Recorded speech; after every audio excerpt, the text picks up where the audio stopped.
we're back with some more Citizen Sleeper, and I think we're about to reach the end because very sure we're about to reach the climax of the story and deal with Lane once and for all. So I mentioned it yesterday, but I didn't stream because I was way too fucking tired. I got up at 7:30 a.m. and I was like, I don't want to fucking play a video game, man. So at least we are with Citizen Sleeper right now, and we're gonna like that. Put up the game. For the love of God, do it faster. Holy shit. Faster! Thank you. Why is it not capturing? Oh, there you go.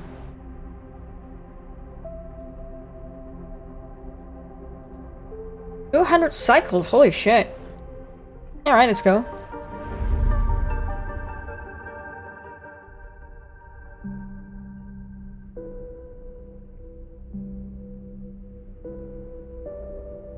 Alright, where were we at last time? Yeah, we talked to,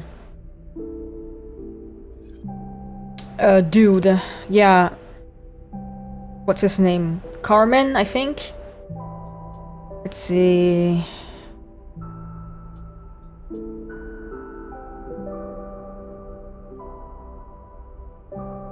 Yeah, Carmen. Yeah, we talked to Carmen and everything, and we have to go to Dark Side now.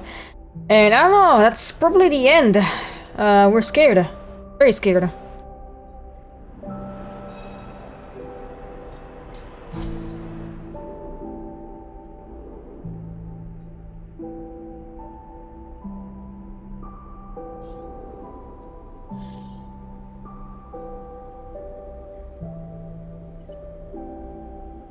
Oh, shit. Who do I pick?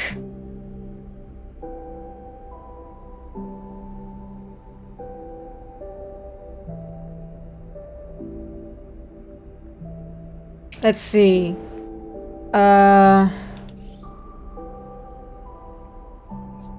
Okay, Machinist.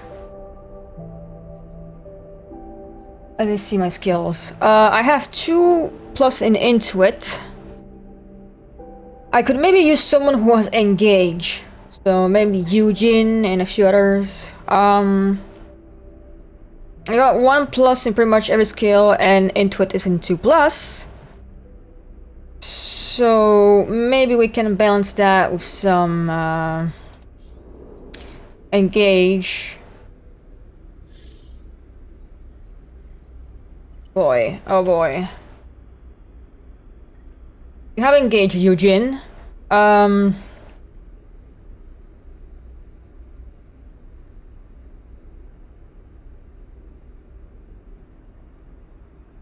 Flint has good, like, stress resistance. But I don't know what they're weak with. Definitely not everything, but, you know. They have neutral engineering and neutral interface.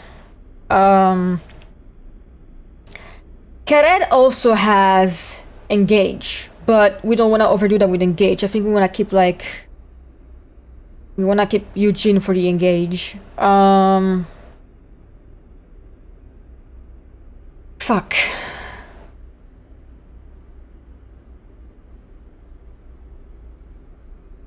I have +2 into it, but I think we could go with Flint, who has some engineering and interfacing, which wouldn't be bad to have.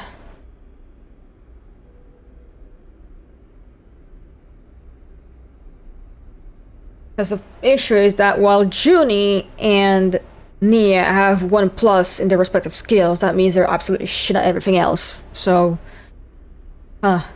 yeah, Flint and Eugene.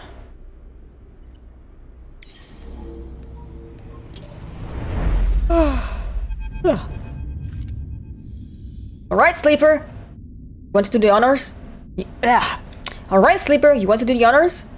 Surfing is trapped in the pilot's seat, guiding the rig towards Dockside. You take the strip of plastic Carmen gave you and copy the frequency into the comms window of the console. You type a simple message. Okay, chat, I'm gonna be fucking flipping my reading a lot. I'm sorry. That's how it usually is with me. Let's see. Heading in. Good luck.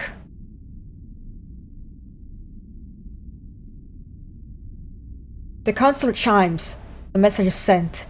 You hope Carmen is in range to receive it. Search inside your mind, wanting to find Overseer there. You feel no presence. You hope they would be ready when called for. You look ahead, to the cockpit, towards the distant glimmer of dark side, trying to take on Lane. Holy fuck, that's gonna be scary. When Seraphine finally brings the rig into the Starward docks, everyone in the cockpit lets out a sigh of relief. The approach was simple, routine even.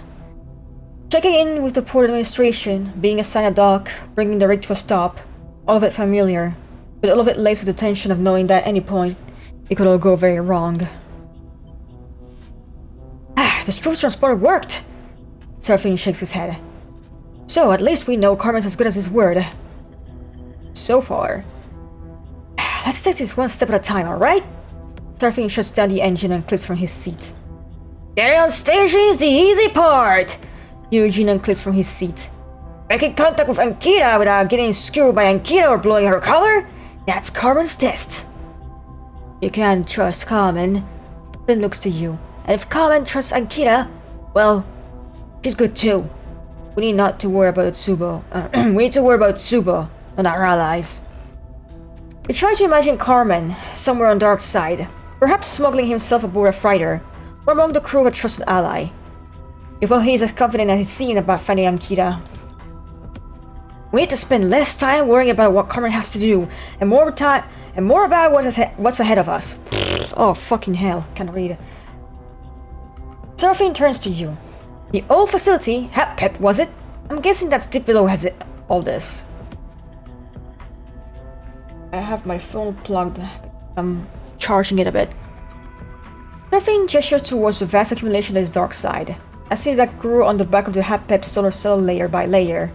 Its chaotic structure is neither planned nor regulated, but the foundation it is built upon should be as firm as any corporate facility. That means we need a path down, into the foundation. And I suggest we don't just take the first one we find. Seraphine continues. Scope the area out, carefully and quietly. Look for the right path into the heart of this place. What about... I shouldn't wait over for Carmen. Always yawning. Carmen will be in touch. I'll be here when he is. He nods towards the console. The comms window is still open from when you send the message. Alright, Captain! Eugene grins. Looks like you're gonna let us out. I got your back. Seraphine nods. I'll hold the rig down. We don't want you losing your exit route like last time. He winks. Here. He hands you a combat earpiece. It's just from a suit helmet. It's insecure, but as long as Utsubo don't know we're here, she'll be fine. I'll let you know as soon as I hear from Carmen. He meets her eye. Go get this done, Sleeper. You nod. This is all what it comes down to. Alright. What do we do first? There's lots of things to do.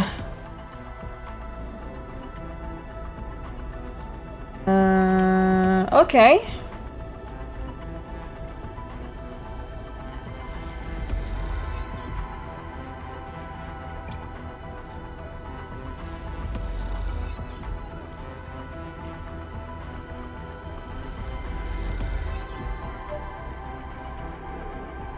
One thing done. Okay. We might be able to make this.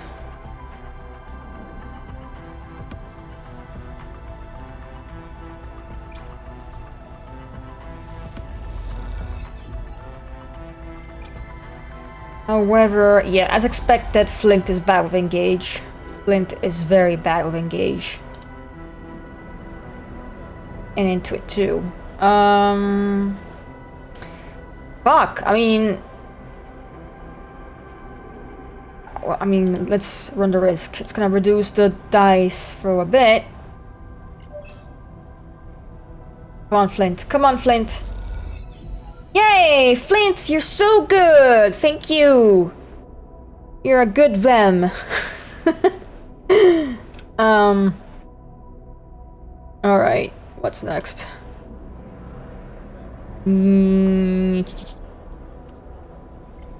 Let's try, let's risk it. Ooh! Alright, I think that's all we can do today, so... we have time, I think, unless there's some other shit that happens.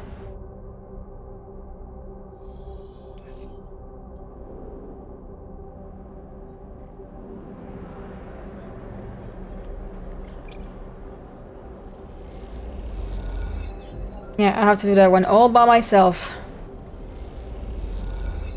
Perfect. Whoa! Holy shit! He sure is bright.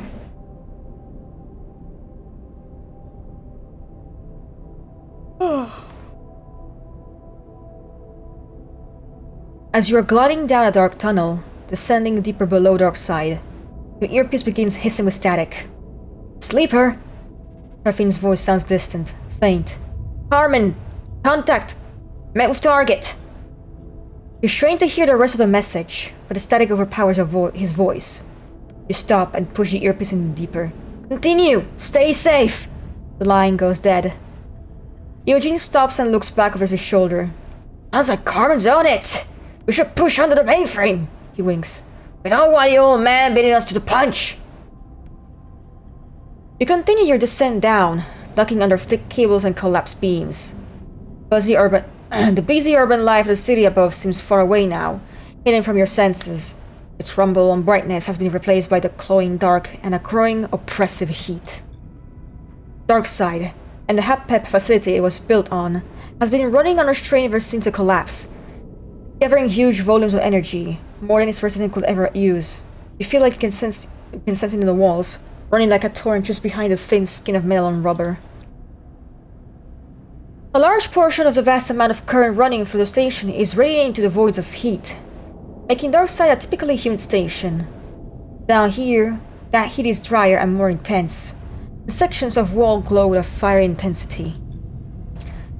Tunnel levels out, and a light blasts through the shuttering striped viewing windows on either side, illuminating the passage in strips of burning white. Through the gaps, you can see a labyrinth of walkways and scaffolding tucked into the margin of the vast solar cells.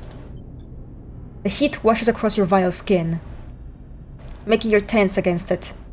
The other side of Darkside must be crossed. Alright, holy fucking shit. There's a lot going on. Okay, what can we do? Flint? Oh wait, no, never mind. Shit, sorry, Flint. Wrong dude. Flint! You could do that. Okay. Flint, you're awesome and I love you.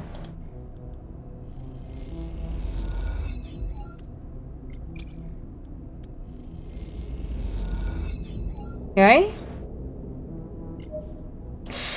Eugene, don't fuck this up for me, okay? He fucked this up for me, but it's fine. He's just got a little bit stressed. He's just a little stressed. And you do it. Ooh, Flint, I'm so sorry. In your exploration of the HAPPEP facility, you have seen, through viewing windows and shutter slats, a huge blister projecting out among hex-shaped cells.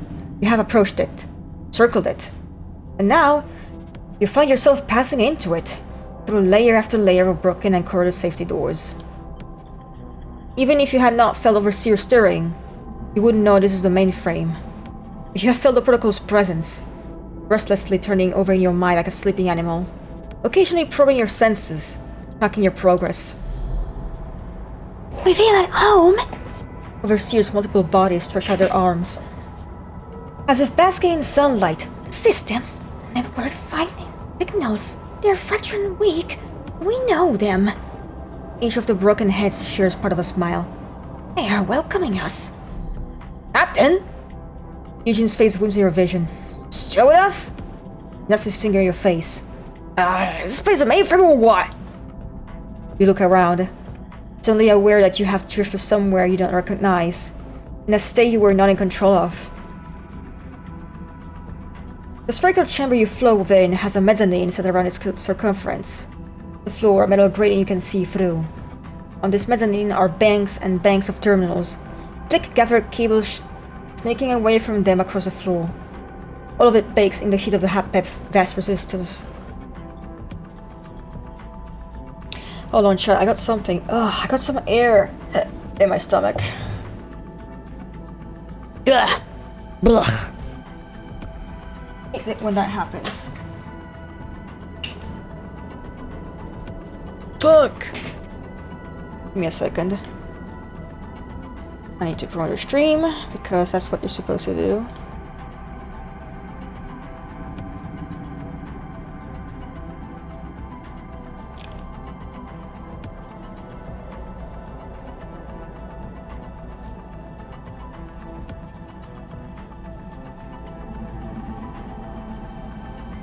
Okay. You follow those cables with your eyes. They lead to a cylindrical column coming down from the apex of the chamber. It is corroded and bent a little, with very few of its thousands of lights still flickering. Even in its decayed state, you know immediately, this is the mainframe. You feel a yearning towards it, one you know comes from Overseer. But as you look around for a connection point, all you see are burned out cables, rusted sockets, and broken terminals. The glow of warmth makes you feel woozy. You need to work quickly to bring this back online, before the current flowing through this place bakes into the metal's walls. Okay. Right now...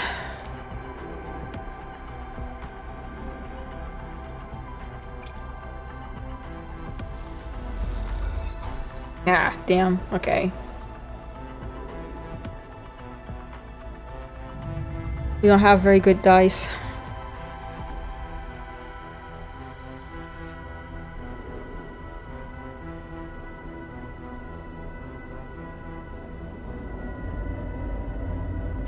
Okay, I think we can do something with that.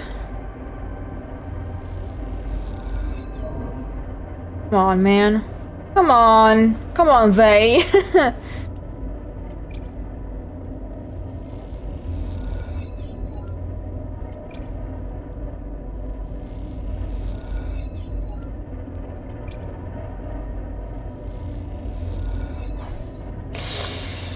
Please. Holy shit, we did it! Oh.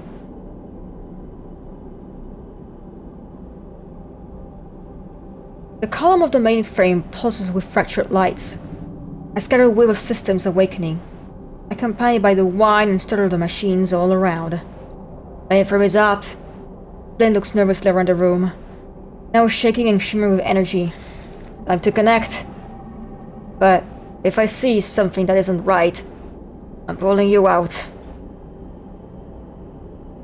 You reach out for the prime connector, and with your other hand, touch a socket at the base of Synthetic Skull. As you do, a sharp shock runs through your fingers. For a moment, it feels like your vision doubles. But as you pull the connector and its cable across your vision, you see it's only your body that is doubling. The connector a stable object while your arm leaves ghostly imprints through the air. Huh.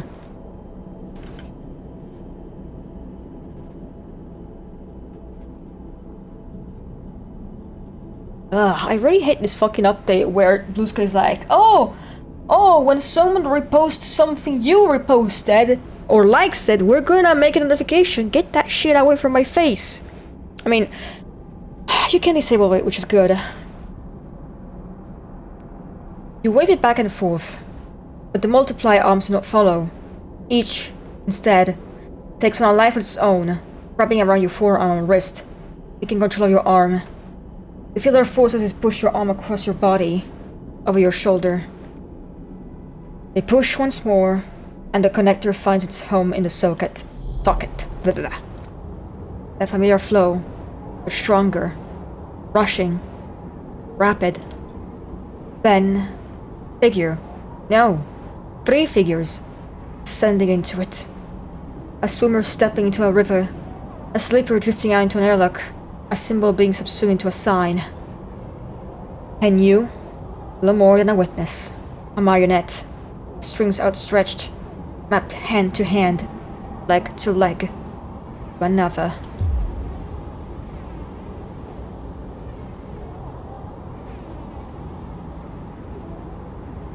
The flow freezes, the three figures almost overlapping, almost complete, but not quite. Her triple eyes look back at you in horror. Their voice, shrill, silent in your head. There's someone else in here. Heat, blazing your thick vinyl skin. The mainframe a whirring chaos of light and sound. A brightness, and then it fades. The lights shutting off. Servers powering down. A single blinking light, the only thing left on the dark column, keeping time like a metronome. What happened? Flame looks you up and down, checking for damage. Something blow your system? Did the Overseer cross over? You close your eyes and try to recall the events that happened when you connected. Playing them back in greater detail. Overseer was there, entering the mainframe. Something froze the system, locked them in place. What did they say? Someone in there with them. You open your eyes. Is this a trap? Someone has trapped Overseer. As you speak, a fizzing static fills one ear. You flinch, think it is some new invasion of your system. Then you hear Seraphine's through the haze. Sleeper, come now! Waiting! The rig! It's no use. You have to ascend to find out what's going on topside. You look at the mainframe with single blinking light, still keeping time. Looks like Overseer will have to wait. Trapped in the mainframe, Overseer is still the key to all this. You hope you can get the protocol out. You need to hear what Seraphine has to say first. You make your way out of the core, ascending back through the layers of the Hapep, back into the docks. God, I'm having so much trouble breathing lately, it sucks.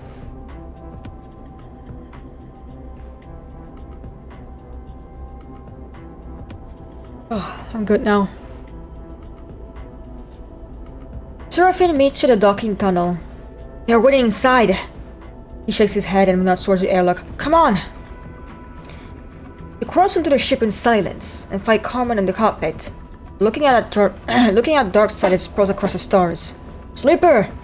Carmen turns. Sorry to pull you away, but you need to know what's coming. What's going on?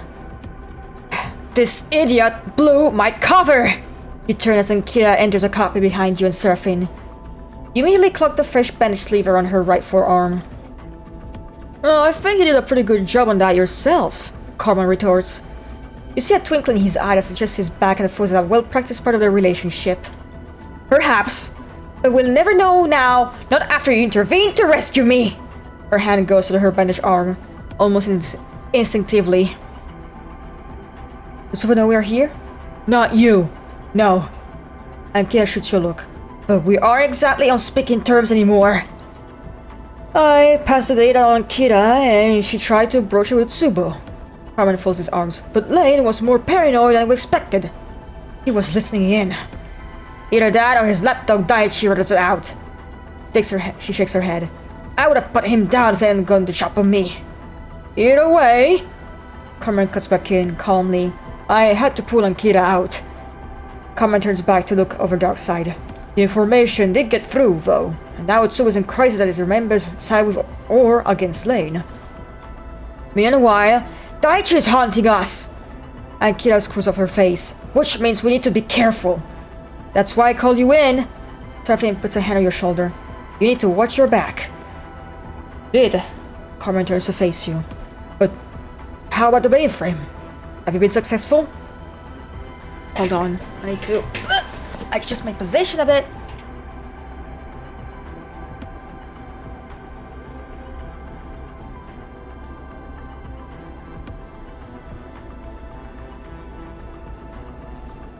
You explain the events of this cycle.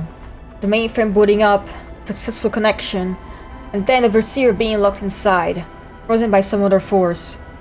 You mention their warning. Someone else in there. Carmen nods thoughtfully. Unfortunately, we need a mainframe more than ever. Mainframe? What mainframe? When Kira out of Tsubo, we have to get the word out. Carmen's right. Utsubo will be distracted by these revelations, but it won't last. Without further proof, they all line up behind Lane Time. We need to free Overseer. We need a mainframe. Overseer is just our access tool. If our protocol is being locked in by some kind of protocol or agent, I wouldn't be surprised if we can be tracked back to Utsubo. And Kira looks at Carmen. I know the location of a few Utsubo network nodes. We should hit them first. No, we need to stay under the radar. Sleeper and her crew will investigate the nodes quietly. Carmen nods at you. You and I will run interference. Utsubo away from the location as best as we can. What if we don't find anything? Utsubo uses their hotline network for the old facility.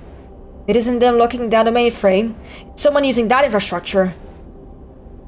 You think of the feeling of stasis you felt when Overseer was trapped, and the power required to hold that flow on a mainframe as vast and ingrown as the Hapep one. Just be a Utsubo hacker? Damn it. Guess we have a plan! Starfin looks between you all. That we do, and we'll need you to keep running calls between us. Carmen turns to you. Sleeper? Kira will give you the locations to dig into, but keep it quiet. Daichi's out there, and he isn't as easy to avoid as some lower-ranking enforcer. And Kira slaps it over a couple of crates of supplies you hadn't noticed before. Consider these a parting gift from my eternal Tsubo. Put them from my gang storehouse. She grins. Thought you might need another supply. Oh, hell yeah. More food. Alright. Carmen addresses the room. Keep quiet and keep in touch. We can still pull this off. Crisis event. Ah, shit. Fuck. Shit, fuck. There's so much to do. See. Something for, like, Eugene. Eugene, what the fuck? What do you mean you're stressed out? Our dice are fucking shit right now.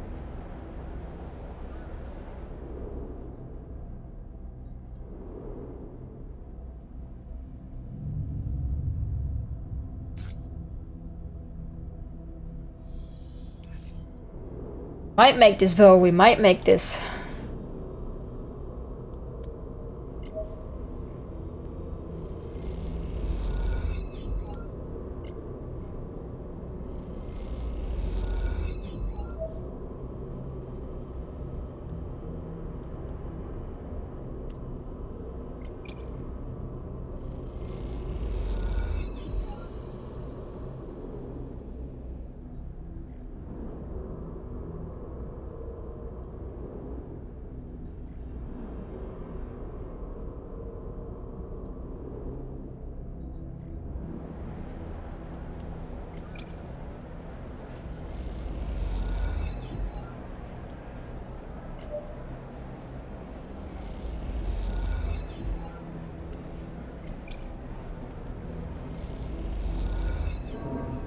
Are you fucking kidding me?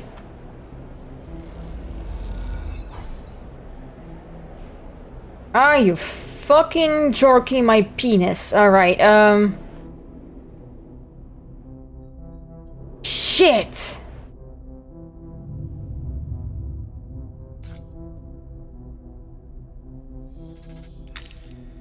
And I broke a fucking die. Oh my god. It's fine though.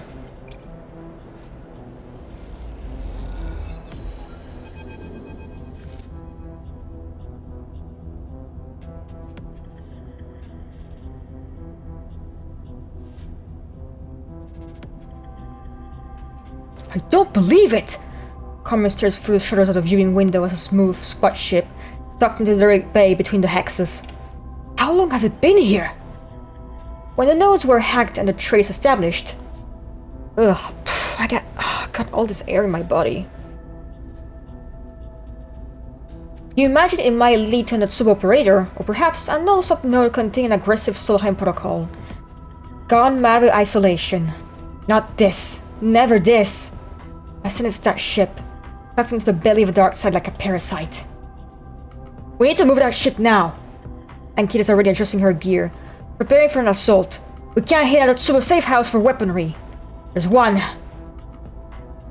Carmen holds up a hand. This is a gift, Ankita. Don't be so brash. Turns back to the face of the both of you.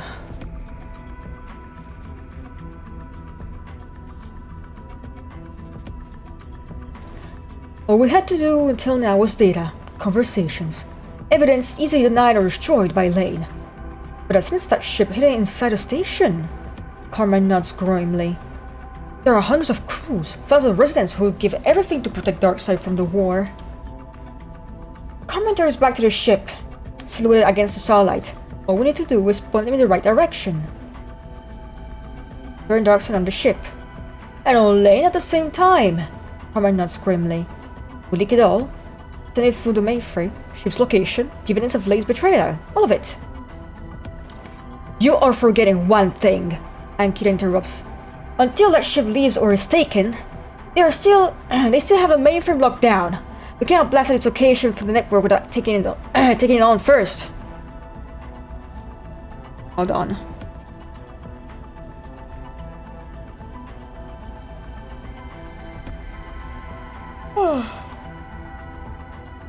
The sleeper. Carmen pauses, considering his options. You look at us in a stacked ship, half concealed in the bay. Looks sleek, dangerous. What difference might a ship like that deploy when threatened? Carmen and Ankita exchange looks. Then we attack first! Carmen and I will distract the ship's occupant, turn your focus away from the mainframe. Then you, Sleeper, hit the mainframe and force them out. As soon as Overseer is released, you send out everything. Once the hits in the network, our backup will come. It gives Ankita a grim look. We only have to hold them for as long as it takes for the other crews to realize what is happening. The plan feels desperate, and you know that. Carmen and Ankita think so too. Will Darkseid really mobilize against the ship so quickly? Two old mercs against an unknown and his task force feels an unwinnable battle. We know the stakes, Sleeper. Ankita takes a deep breath. We can handle them. Ugh, Jesus Christ. Every time. Ankita frowns, an unpleasant thought passing through her mind. I have given up everything to get Utsubo out. Let me finish the job. Ugh, holy shit. Okay, let's do it. Ankita nods. Go to the mainframe and get set up. When you're ready to connect, let us know. Carmen puts a hand on your shoulder. Once you start, don't stop for anything. Get the data out. He makes her eye. We will handle ourselves. You turn and glide away, looking over your shoulder at the two ex-mercenaries as they discuss their plan of attack. Seeing them slip back into the old roles. Can't help but wonder, does anyone ever outrun their past? Or is it just always waiting there, in the dark, to claim you in the end? Ah, fuck! Alright.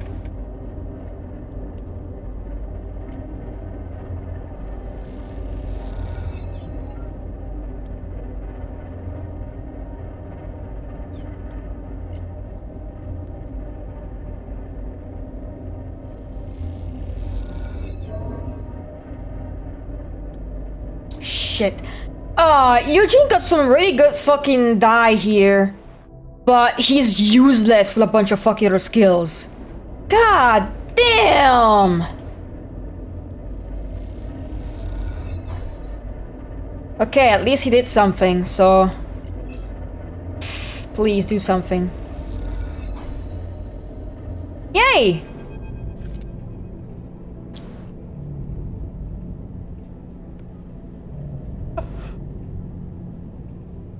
I'm sorry I'm yawning so much, I don't fucking know what's going on.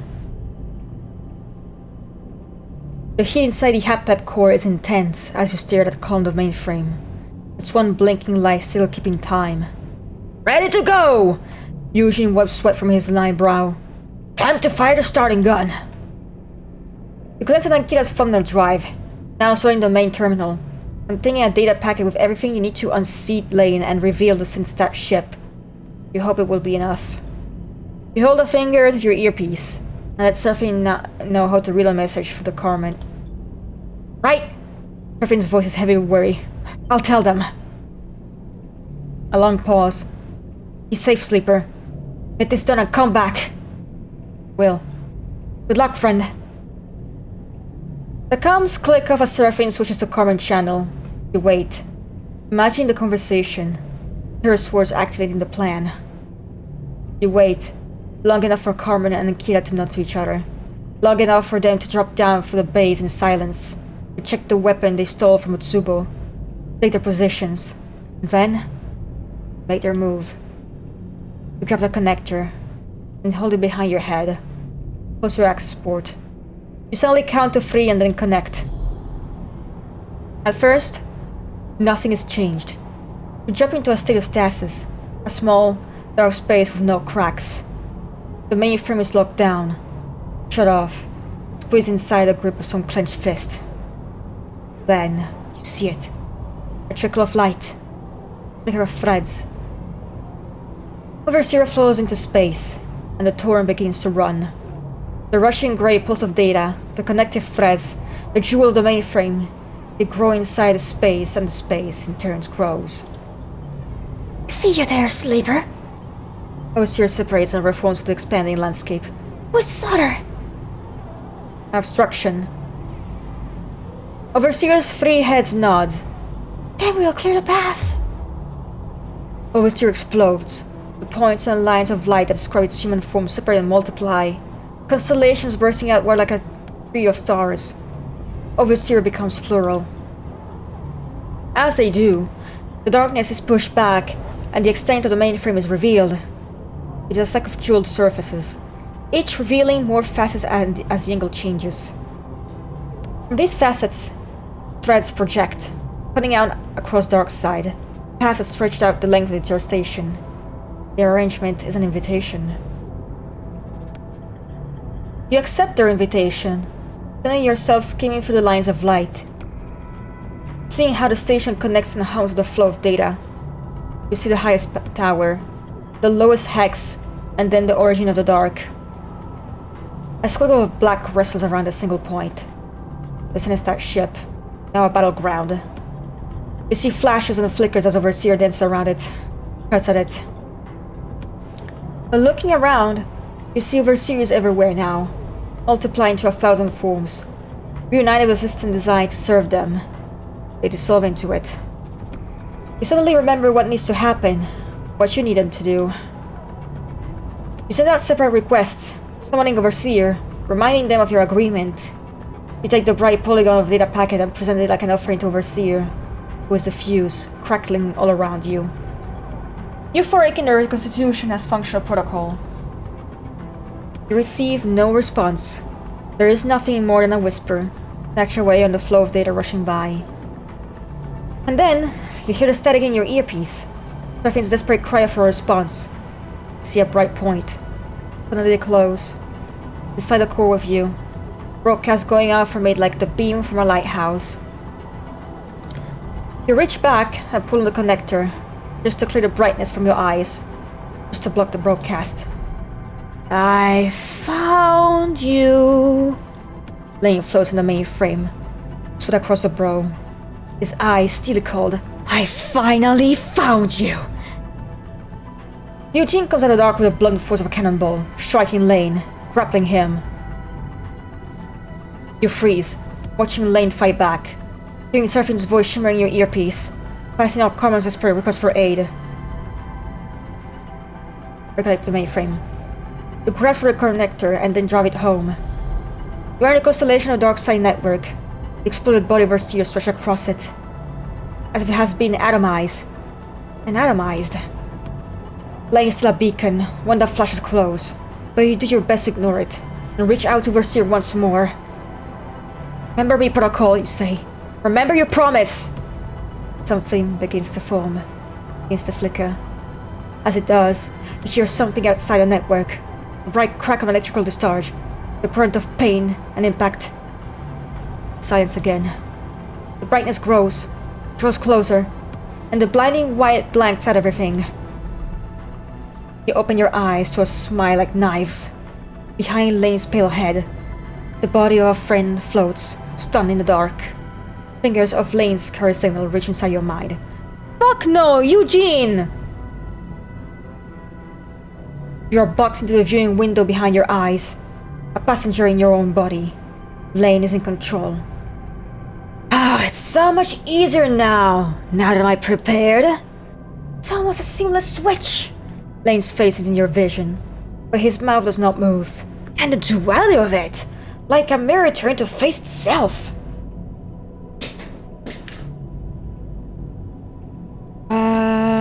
Okay, I'm still. Hold on a second.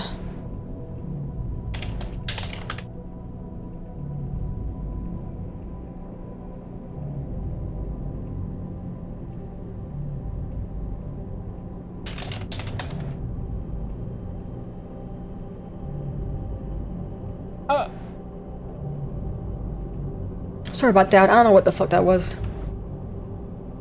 I really fucking hate when you yawn and there's like that air that comes out of your mouth that goes eh! It fucking squeaks. In perfect unison, you and Lane lift your hands in front of your face and turn them, expecting them. Feel sickened, a flare of panic going off in your mind. Look at this! Lane opens and closes your fist with a motion like a wave that runs fingers to finger. There are improvements to be made, but this is remarkable. Lane's eyes look into your eyes. Perfect look. Ah, I always knew your body was a gift, Sleeper. From the moment I first saw you. A gift you could not recognize, because you only saw a burden. Something to be escaped from. But I saw what it was. Lane's eyes flash. An opportunity. Like a puppet, you are turned to face the mainframe. You glide forward a little, hands reaching for the access terminal. And Kira's drive glints here. Shut. You control none of this. Lane's voice. Imagine having more than one body. More than one agent in the world to do your bidding. Your hand reaches down, finger and thumb pinching delicately on the drive. It's a thrilling thought. And one I have harbored for a long time. With a short, sharp motion, you pull the drive free. Then, I saw you, my Sleeper, and I knew I must have you. You hear Seraphine's voice in your head. You hear Seraphine's voice in your ear. Sleeper? Karma needs a signal to go, now! There's panic in his voice. You can't hold out any longer. Where the fuck is Flint? Where the fuck is Flint when I need them? No matter how hard you try, your lips do not move. No words can be produced.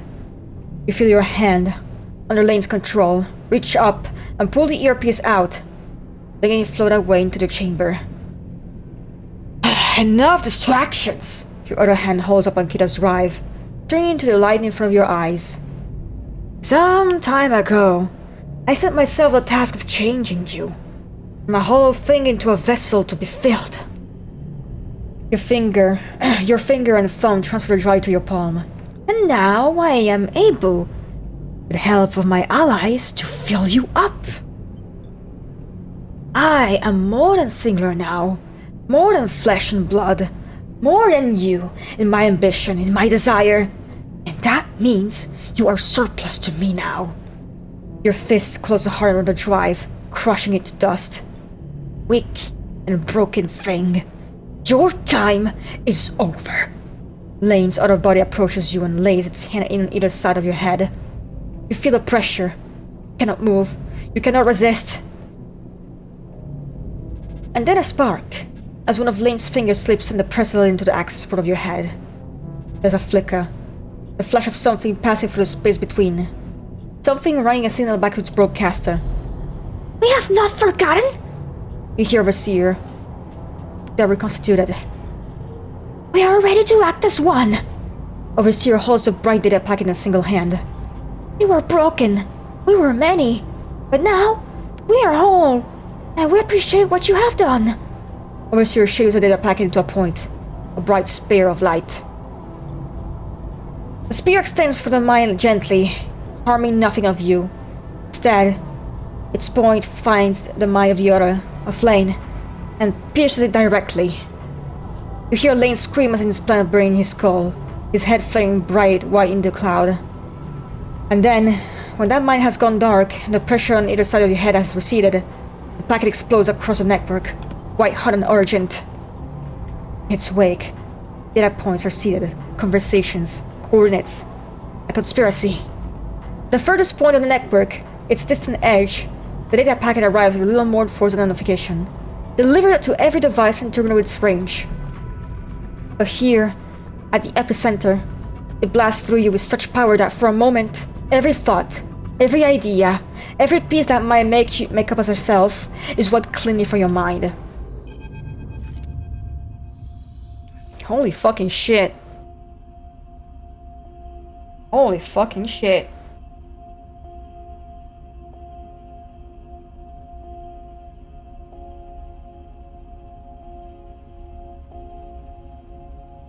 It takes a long time to put a person back together. A long time in the dark, picking up fragments of what once was whole.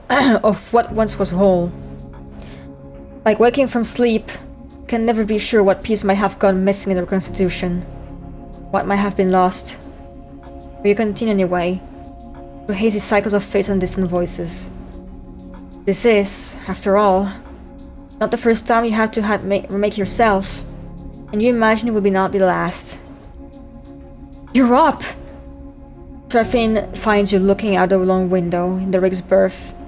A sit that stares out across the shadow edge of the dark side. How long was I out?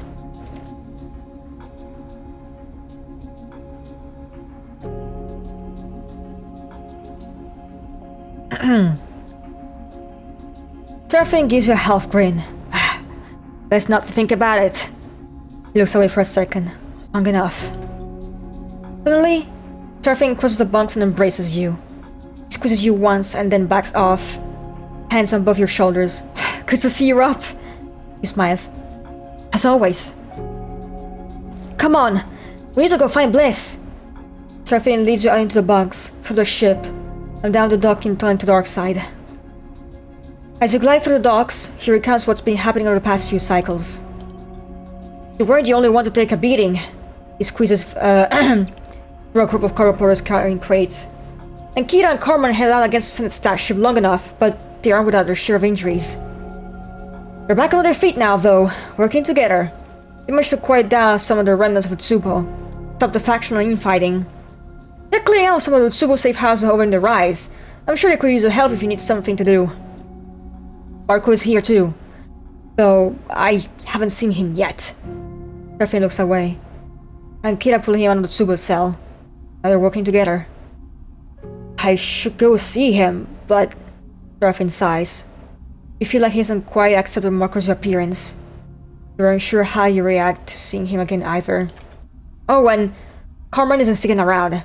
He's already left for Oliveira. Serafine pauses for a second. A memory of a place coming back to him.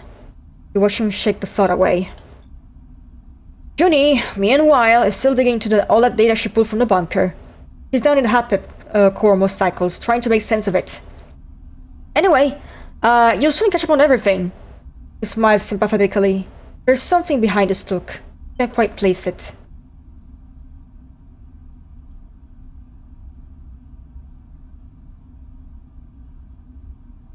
The two of you continue in silence, drifting to the depths of dark side, with friends, side by side. Serafine leads you down the passage line, with bright screens and signs, sound and light blasting out the shop fronts on either side. You know this place, Flicker Row. He steps outside a familiar door, the shop you woke up in all those cycles ago. He gives you the door a few quick raps with his knuckles. You wait. Hey, sleeper? You should take a glance. When you're ready, we should talk about the future. What comes next and all that. Whenever you like. Thanks, I'll let you know. Serafine looks away. Sleeper! Bliss opens the door and immediately jumps to hug you. Aww! They let go sheepishly and look between you and Serafine. First day up, I thought you'd both be celebrating your freedom. Don't want to overdo it. Serafine shakes his head. Plus, there's more important stuff to talk about. His eyes shoot in the shop beyond. Bliss's voice drops. Are you sure, Serafine? Just got up. Can I wait a cycle? Serafine looks at you. You should know, Bliss. It's important. They nod hesitantly. and then back into the shop. You come inside. Little has changed since you were last here. Stacks of servers, the refurbished hardware securing roof and wall netting, the connector, including the one that facilitated your boot. Bliss and Seraphine follow behind quietly, and the atmosphere is immediately ominous.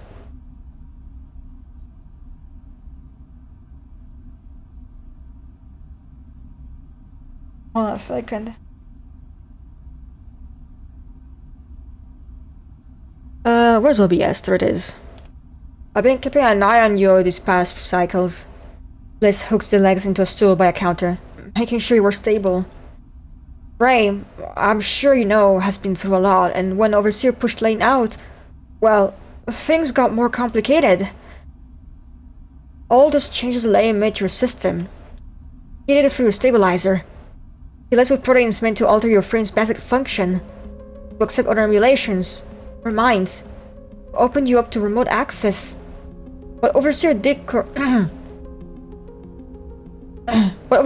correct some of that, or at least wiped it from your system. But stress involved? The damage from your last partial reboot? Liz falls silent, unable to answer their own questions. We need to finish the reboot, Sleeper. The one Lane interrupted. Seraphine can always be relied on to tell you things straight. Not immediately! Liz cuts in, but at some point soon. I'm not quite ready, but now that you're up... Bliss looks down. I get to work. How can I prepare? Bliss takes a deep breath. Look, I'll be honest, Sleeper. I know we need to finish the reboot Lane interrupted. I'm sure of it. But the effects? You shake your head. Your frame was complex to begin with, but after every direction would be bad. We can talk more about it when I have the... Bliss stops suddenly. Your eyes shooting to the door. Sorry, am I? Flame floats in the doorway. They look at you, wide-eyed. You're up! A smile crosses their face, but it quickly fades. Good to see you! Really good! How are you doing, Flint? Good. He glances at Bliss, smiling. Mostly thanks to Bliss. You've been taking care of me. Bliss smiles back. Flint has become my, patient too. Bliss claps her hands together, nervously together. We've been able to acquire some stabilizer from Lane's stores, which has helped, but we don't have much of a resupply. Bliss is going to reboot me, like you were. Flint cuts in. I won't need my stabilizer anymore. Listen almost excited on the prospect. You look to Bliss. Flint knows the risk, but they have asked for the procedure. They give you a warning look. They gave Flint a warning look. Still, they shouldn't underestimate the danger. Bliss looks at Flint. Sleeper will also need a reboot, but they don't have the choice in the matter. It's essential. Flint goes quiet. Bliss and Seraphine look nervously at you to see a reaction to all this. You feel like a spotlight is being shone on your face. All you want is some time alone to think. We should do it together, Flint speaks quietly. Whatever we risk, we'll risk it together. They meet your eye. I owe you that and more. Let's pick at this again in the future. Bliss tries to calm the tension. I still need many cycles to prepare, especially if I'm to reboot you both simultaneously. It will be your choice, Sleeper. You decide one. They reach out and lay a hand on yours. But without this, you will soon begin to decline. I'm sorry for that. Your head spins. Seraphine slaps a button to open the door. Come on, Sleeper. Let's get some air. You follow him outside, but when you get there, all you can think of is that you can't breathe. You don't need to breathe. A wave of claustrophobia passes over you. You're in control of this, Sleeper. Seraphine stares at the lights and the signs of flicker roam, looping endlessly. You put what you need in order, and I'll be right there with you. Go please to teach me a little things about the repairs I've been doing for you. Seraphine rubs his hands together. I know it's getting worse, but I'll do my best to keep you running. You let me know when you want to leave, and I'll fly you out of the place faster than you can believe. He turns to face you, and we can go over wherever you need. He frowns. There's time for us yet. You never need to thank me, Sleeper. He pats you on the shoulder. Just look after yourself. I was also thinking... Seraphine looks away. I got a message from Oliveira. They're still getting the place together, but with Carmen heading back, The colony is starting a new chapter. Maybe you should head out there at some point? Lend a hand? He pauses, unwilling to push it further. Just a thought. Anyway, just give the word. Seraphine smiles. We're glad you're back. He turns and drifts away, leaving you among the cycling colors and cacophonous sounds of Flicker Row. You close your eyes and let them wash over you like a wave. There in the dark of your mind, search for Overseer, but the protocol does not appear. You wonder if in that final moment, Overseer might have destroyed themselves to end Lane. But then you feel it. A flickering nearby, a signal in the back. You open your eyes and see something pass through the screens of Flicker Row. A shadow in all the brightness. Will Overseer still be here, in the ancient networks of the Hapep? Turn away and glide out of the row. There are other things to worry about now. Let me drink some water and go to the bathroom. Holy shit, I'm thirsty. All that talking has me thirsty. Be right back.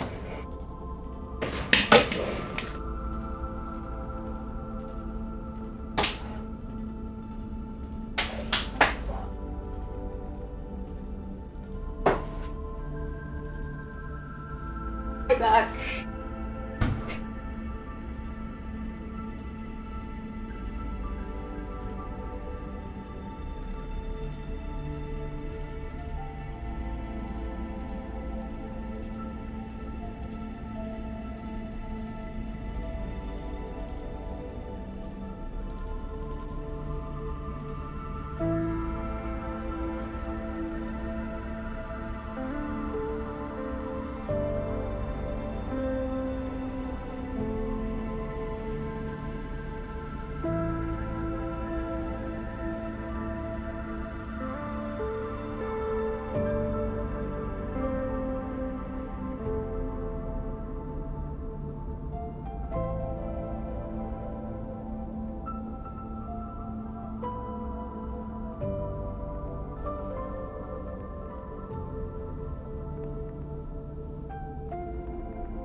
I have pissed!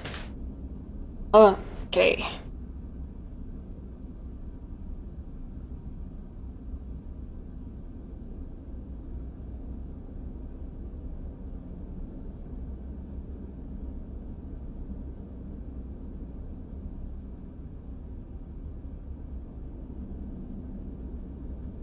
Yawning a lot.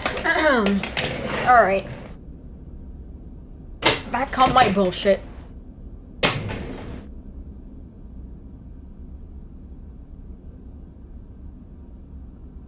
How you doing? Cadet finds you in a dark side thoroughfare. A glass roof canyon of struts and screens. Still recovering. Hey, I get it. Cadet smiles. Look where we are. Gesture around the broader street, with slices of tech and dirt. Part of the belt. You look. Really look at the glass roof street. Oh, let me adjust the microphone a bit. Its walls are built from scaffold and shipping containers, hull plates and Solheim hab units. People glide across the open space to units and shops on either side, and everywhere screen flickers and glare, without sense of reason. You can feel the heat, the power that flows through this place, collected by the vast solar cells that form the city's foundations. Hard is the right word. The place is the center of circulation, tone, muscle, tough, and running to a beat. You turn to Cadet and see in her eyes, she loves being here. I've been thinking, glanced away, how good it would feel to run my airbag down the street. She smiles. This city has to need Koreans, right? Good idea. I know, she flexes her shoulders back. But there's some unfinished business waiting me now. She meets your eye. Hexport. You think of the drive tucked away in the scatter yards. The one that contains the data stream from our drone manview section. The one that might have caused the loss of the entire station. We need to go finish what we started. Kade looks deadly serious. Find who's responsible and make it known. Clear my name. Hexport still already it? I would think so, she sighs. It'll be fading. We can get in and out safely from what I know. And we better try soon, because the safer it gets, the more scavengers will come to pick the bones. Want there to be something left to tell a story. I know a lot just went down. Kade puts a hand on her hip. These clowns could still be operating. Hell, they could be trying the same thing again on the station. We need to go find what they did. Takes a deep breath. I'll be waiting. And maybe once it's all done... Turns away. I'll let you take the first airbag ride through this place. Throws a hand and then it's gone. Ugh, new contract off map. Holy shit. Okay, I need to fix my fucking dice, dude.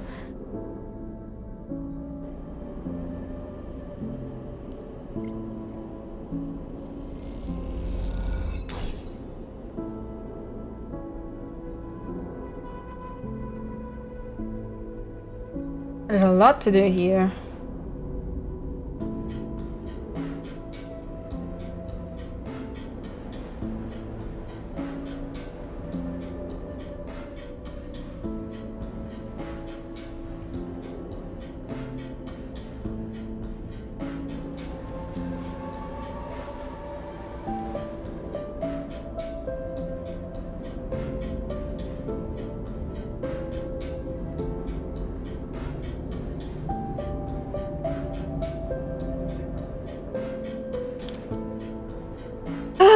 Alright.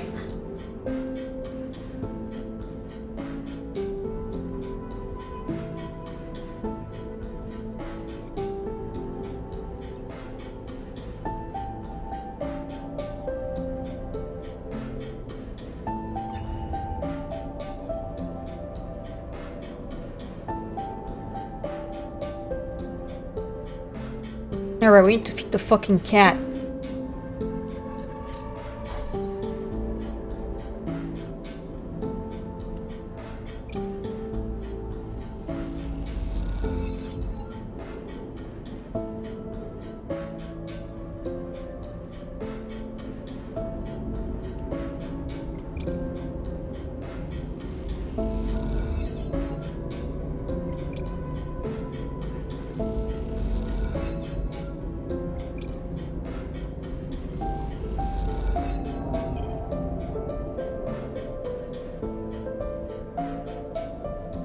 New location.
Julie knocks gently on the frame of the birth doorway. Sleeper, can I show you something? There is an excitement in her eyes that makes it impossible to say no. Jean talks most of the way into the HAPEP facility, which is no short journey. Displaying the scale of the data hidden within the station mainframe, but also the issues with extracting it. When the HAPEP was first built on, first expanded, when it became dark side after the collapse, no one gave much thought to preserving the existing network architecture. She guides you through the substructure, picking a route through the maze of shuttered passages. He parasited the tech directly into the existing system, so now, thousands of cycles later, the two networks are totally enmeshed, depending on each other. Junie takes a series of sudden turns and he realizes it's a very familiar route to her now. Messing with the Solheim network means messing with the system that keeps the city going. She leads you down a long corridor once recognized and leading her to the corner. Let her explain. This meshing is not a good thing. Shakes her head. It makes Darkseid brittle, fragile even. This place is more a knife's edge than anyone would believe. You look around. Suddenly, the underside you are now traveling through cycles away from the collapse. And all the data you've been extracting, that I've been archiving, she continues, it could help us here. It could help us clean the HAPEP system, and we could turn this place into an archive, so that others could come to learn more about the ruined Solheim left us. What's in all this data? Anything you can imagine. Everything from corporate message records to blueprints and maps. She shakes her head. It's too much for me to process or understand, but thanks to a visit to the bunker, I have a plan, and something that will help me. You arrive at the door to the mainframe, and Junie suddenly stops. I expect the bliss, they told me. She pauses.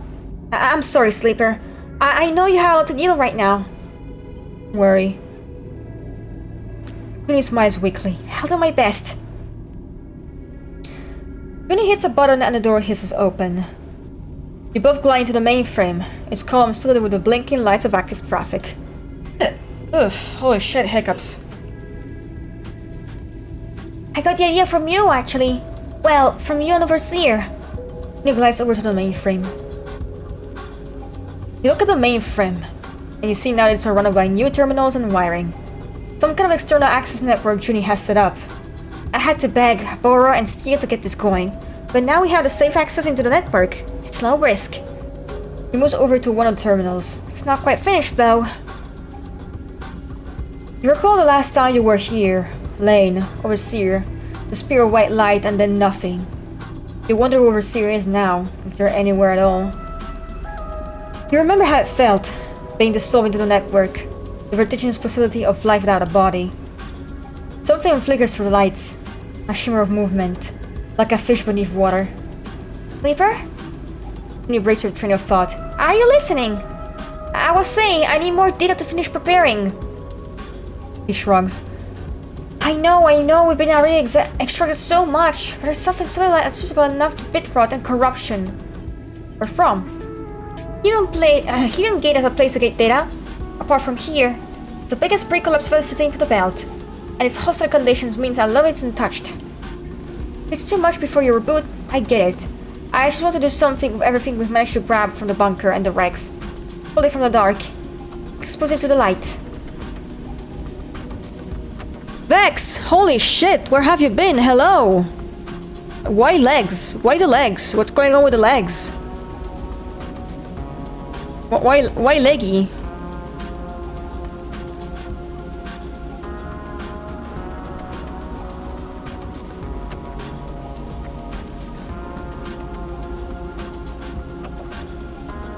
Just leg, okay. This isn't picnic.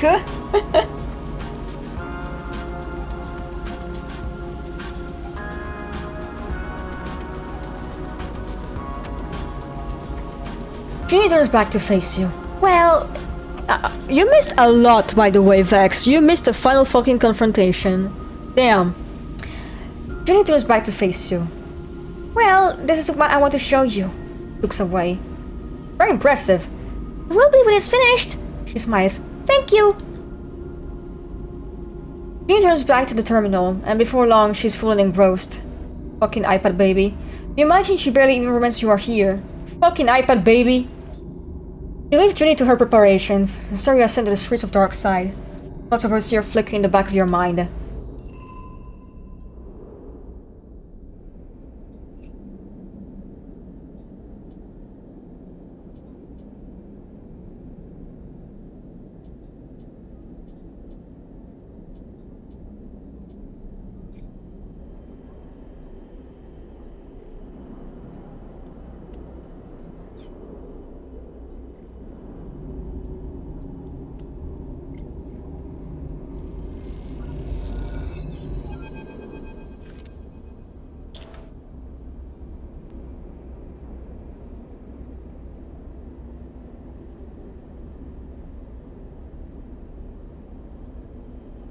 You watch as the last stacks of crates is gathered up and out of the cavernous Tsubo safe house.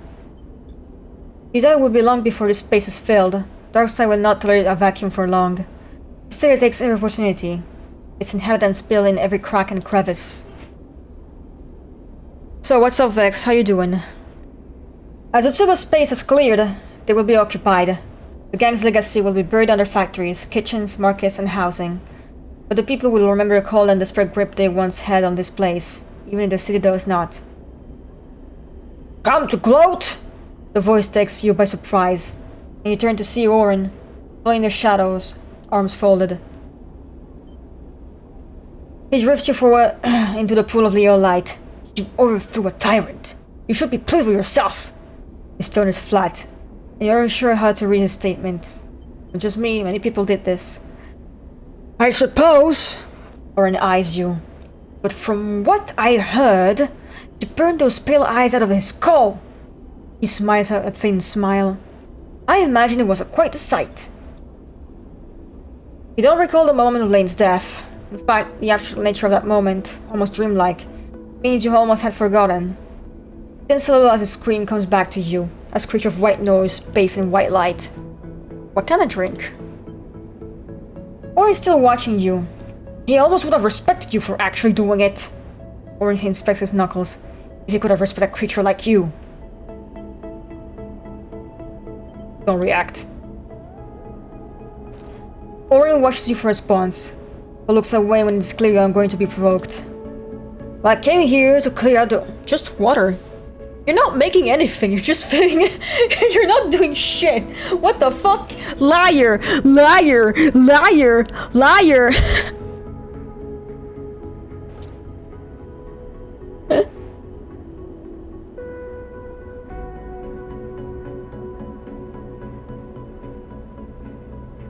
Oh, fuck right off! Wow, I am making a drink by making it. By that I mean I'm grabbing the bottle I bought from the store and then putting the water. I totally made that drink.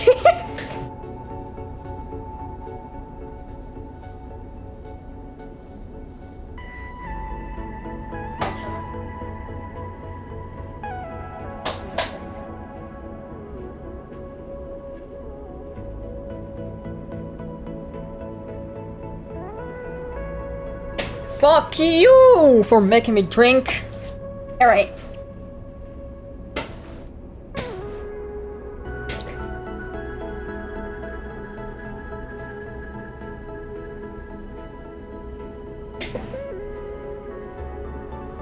Came here to clear out the old disease, just like you.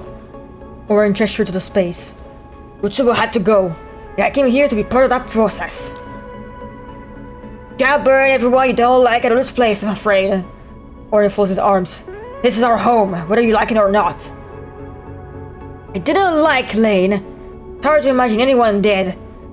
He saw Darkside for the opportunity it was. He saw Darkside for the opportunity it was, and woke Utsubo from its slumber. He turned a gang into an administration, and a city into a machine. He was too erratic for my taste, perhaps, but he held this place. Turned into something. I see that you have no intention of doing the same. Breath filter. Well, I will have one too, but listen, I don't have the fucking options to have that, okay? And also, you're still not making shit, you're just opening the fucking sink. You're just opening the fucking tap. You fraud! You liar! You charlatan! Drink discourse. Is just putting water in your glass making a drink or not?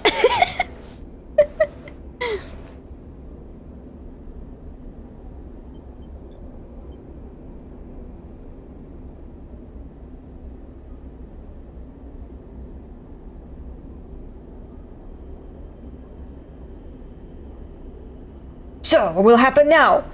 Oren meets your eye. You have created a space that must be filled. Will you take responsibility for that at least? Damn fraud, I guess I'm hurt, break one. I'm gonna kill you, I'm gonna fucking kill you, I'm gonna fucking rip you apart, I'm gonna rip your fucking limbs and feed them to the dogs. I'm gonna turn you into a sack of potatoes and use you for...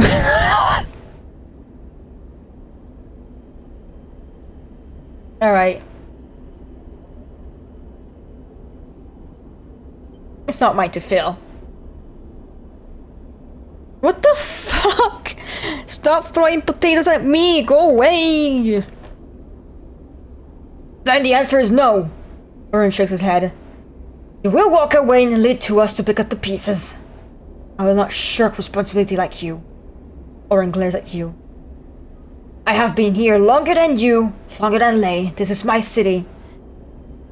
Orc City? Sorry, if you don't fucking know, apparently on Twitter, I mean, I'm not on Twitter, but sometimes people bring Twitter shit to fucking Blue Sky because why the fuck are you stupid to do that? But like this time it's funny. Some like guy started like to go, oh fucking hell, Kojima sucks. He named this character whose name is Fat Man and he's like a dude sipping wine and going on roller skates, right? And people found out he's a self-published writer and people started roasting him for that fucking... like, that fucking prologue from his self-published novel, which is basically fucking fantasy racism with orcs, like, Orc City has fallen! Oh. The Orc Wars were over! The Orc, right? And people are making Orc City jokes all over Blue Sky now. Orc City.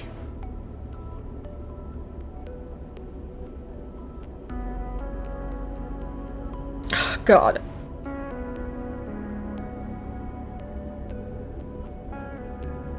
Alright.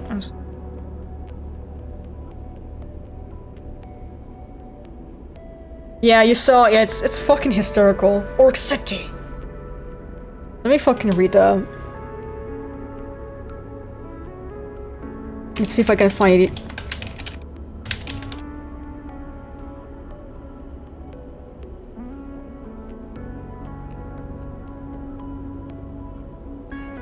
It's already on Know Your Meme?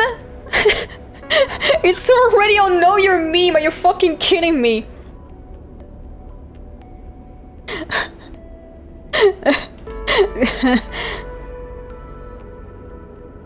Hold on. Why is the file name die, except it's instead of a I, it's a 1?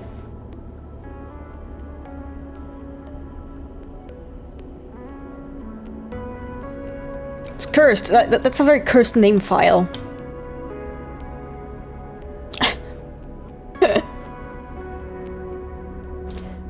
The Orc City smoldered, burning down in the wake of battle. The ground soaked in Knuckles' depths of blood and ash.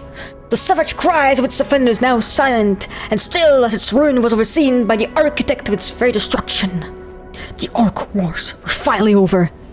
There is nothing more revile than the Orc, said the Elvish King.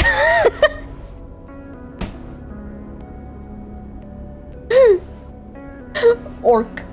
He orkishly down the stairs. Fuck. What's that reaction, Vex?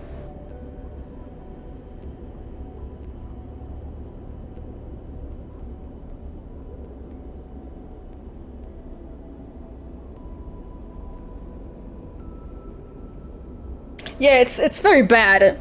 It's just fantasy racism, like, oh, orc bad. And there's even like a fucking list of slurs for the orcs. I saw the list of slurs and other like fantasy terms. It's basically just orc bad.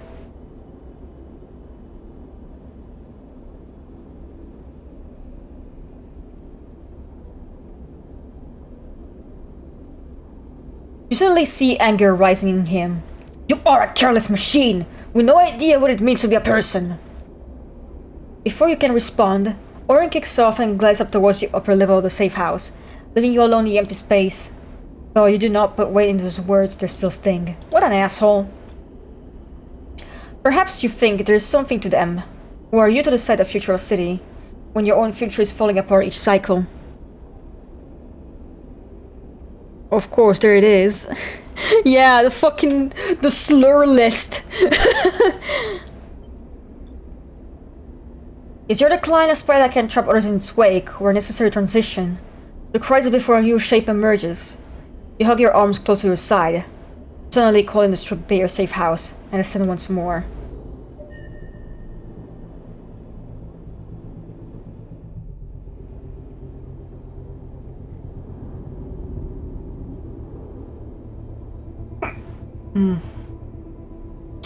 Oh, hiccups.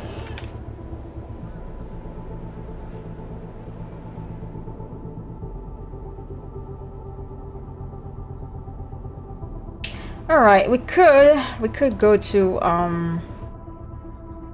Oliveira maybe, or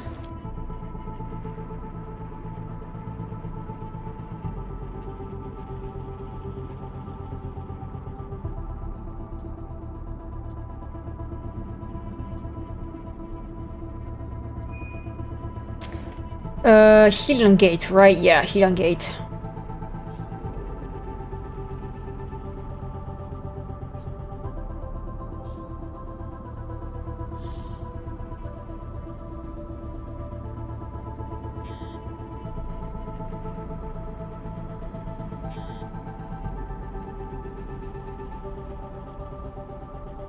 Perfect, I can go directly here.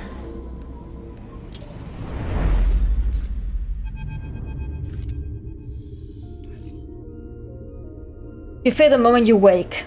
A flicker at the edge of your perception. Sensation beyond your body. A blinking, a tugging, and then numbness as something shoots you within you. The panic is instant. The feeling of something not being right with your spiking your fear. But no pain comes. You feel no further shift. As if time stretches out, you settle again. You calm yourself. You know immediately that this is what Bliss was referring to. Your frame's decline. The one your reboot should reverse. Fuck. Ugh. You flex a little, feel your body, try to ground yourself in it. You will not collapse this cycle, but something has changed.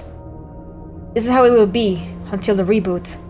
You hope to have long enough to finish what you must. You being the cycle slowly, holding the piece of yourself together. You try not to let your thoughts wander into darker things, and fix your eyes on the task ahead. The bell drifts past the window, following a flow of its own, expanding, collapsing, shifting its own way. It pulsates drifting away, getting further from Helion Star. That one day, it will drift out of the system altogether into interstellar space.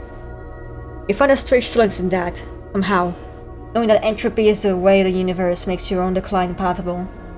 At least for a little longer. Permanent glitch? Oh, fuck!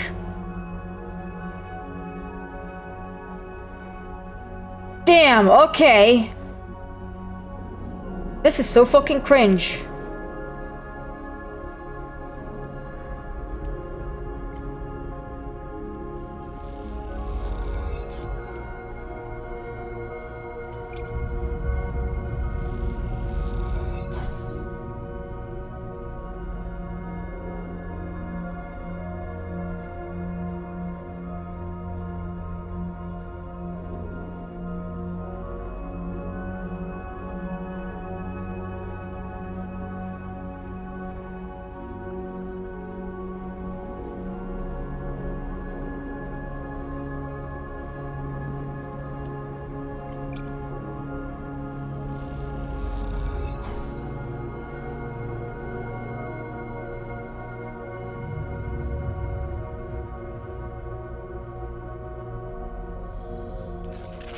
This is so cringe.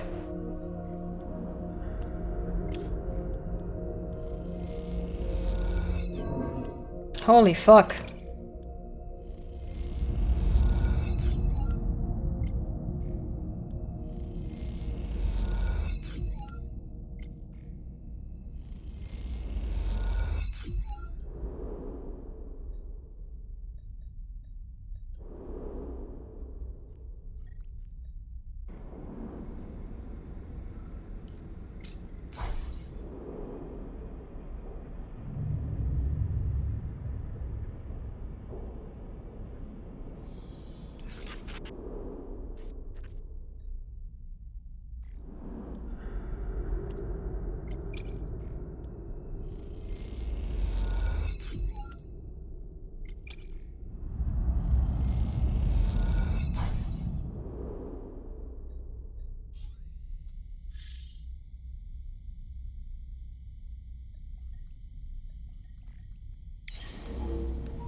Bliss has been in touch, Sleeper.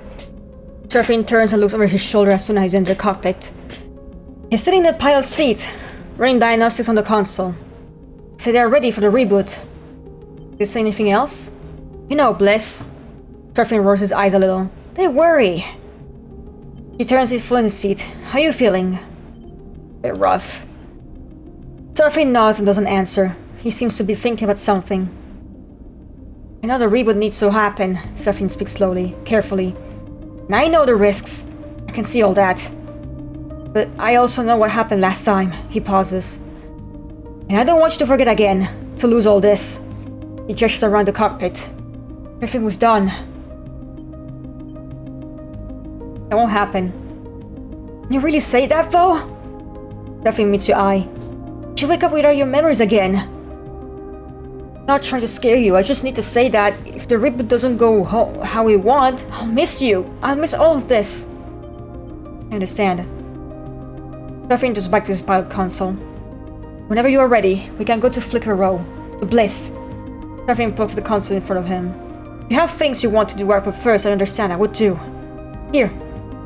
Serafin tosses an object across the cockpit, and you catch it out of the air. Take that when you are take that with you when you go to Bliss. It's good luck. You open your hand and see a familiar metal disc, a coin. Its engraving rubbed away to little more than a vague shape and signs. Kala gave it to me. Now it's yours. You can't run from this forever, alright? Glances over his shoulder and smiles. We've done enough running away. Turns back to the console and returns to diagnostics. Fuck! Leave the cockpit and run a hand along the ripped metal wall of the passage outside. Is it really possible that you could forget all this? All these layers of memory, of experience? Perhaps you can put it off a little longer. Take another tower on the belt, tie up loose ends. Perhaps you've had enough of that. Why try to escape the inevitable? You try to recall how it felt when you woke after laying interrupted the first reboot. Even that is fitting to a hazy memory, told by an unreliable narrator. Maybe this is just the next step then. One of thousands that puts you here, at the first of the thousand more that will take you onward. You come out of your thoughts, still unsure. Still aware that the decision when you take that step into my list was for you. Fuck. Okay. Get your fucking data, bitch.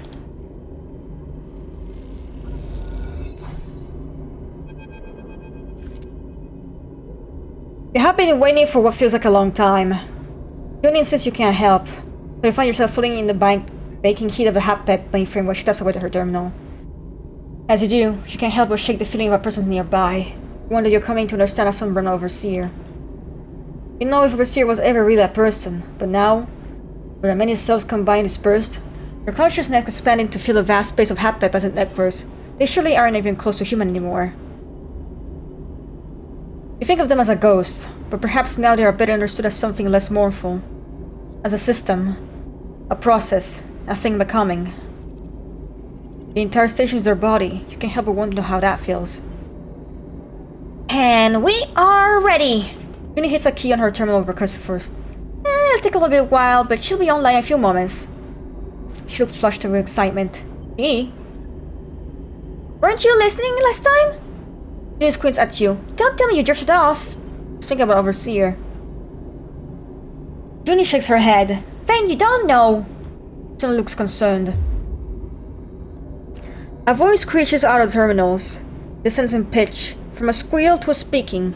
Then, below the mainframe, a flickering projection appears, first as lines and then as solid light. Welcome, visitors! Warden flickers and warps. I am the warden. Please provide! Ima jerks and freezes, then blinks out. Shit! She does on the terminal. I just need to reconfigure her for a half-pep environment.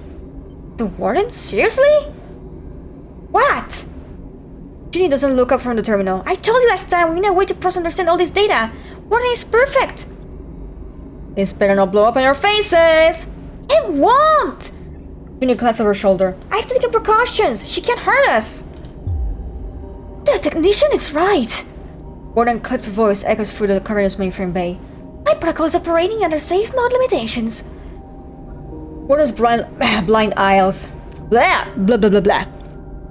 Warden's blind eyes stare out over your head. Do not be concerned, officer doll. Sorry, I'll fix that. Ginny chuckles. Why the warden? Arcading was her rolling the bunk. Blah blah blah blah blah. Why can't I read? I'm getting tired, chat. Her cabin was her role in the bunker. The deal is to this. And she understands Solheim network better than we ever could. Ginny smiles. Come on, you have to admit this is pretty cool. Look at the statuesque figure of Warden, once at the heart of Solheim intelligence gathering operation across the belt. Could such a tool corporate oversight ever be used for something good? Look! Watch this! Ginny turns to Warden. Warden, provide the last known location of a Solheim vessel above regular class in the Starward belt. Immediately, technician! Warden draws a circle with a pointed finger and expands, filling it with bright specks. At first, hundreds and then thousands, a constellation of sights. See? Ginny grins. This is our future, built on the foundation of our past. These tools are ours now. Look at the arc of specks, the points of light describing the shape of Long Dead Corporation's power. Incredible. Ginny smiles. It is. People need to know that the city, the system is built on. Warden can do that, expose that. It'll be up to us to reshape the ruins into something new. I knew when I saw her that I couldn't leave her there, alone in the dark. I've been in a dark pit, and I won't condemn another being to it. She looks at the placid Warden. Human or not, how we treat her is a test of our own values, of the world we project. Data is not currency. It is not commodity. It is the immaterial output of a system, structure, a society. Ginny meets her eye. This will be a place to uncover that system for ourselves. She looks around the chaotic trailing wires and the floating terminals. Once I clear that bit, she laughs. You and Ginny spend a little longer in the mainframe, sorting cables and offering Warden casual queries. But all of them return useful information, and Ginny begins to decide on the changes she'll need to make. After a while, you both find yourself tiring, heads aching with all the fresh information you cram into them. So, you close up the core and send them back through layers of the sitting dioxide surface. As you do, you feel the history of each strata, the layers that make up this place and the belt beyond. Now, more than ever, it feels tangible to you, as if it contains not only the past but the promise of the future as well. Oh yeah.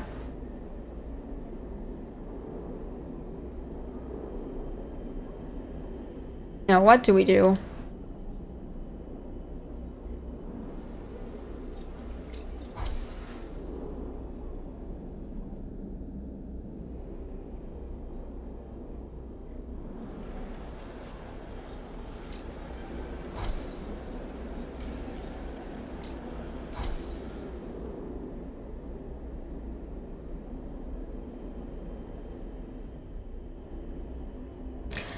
Okay, chat. Do we end this? Do we reboot? Or do we do some other, like, side quests before finishing?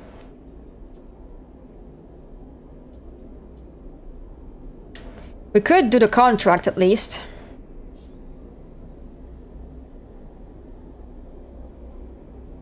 Do we reboot? Or do we finish the other quests?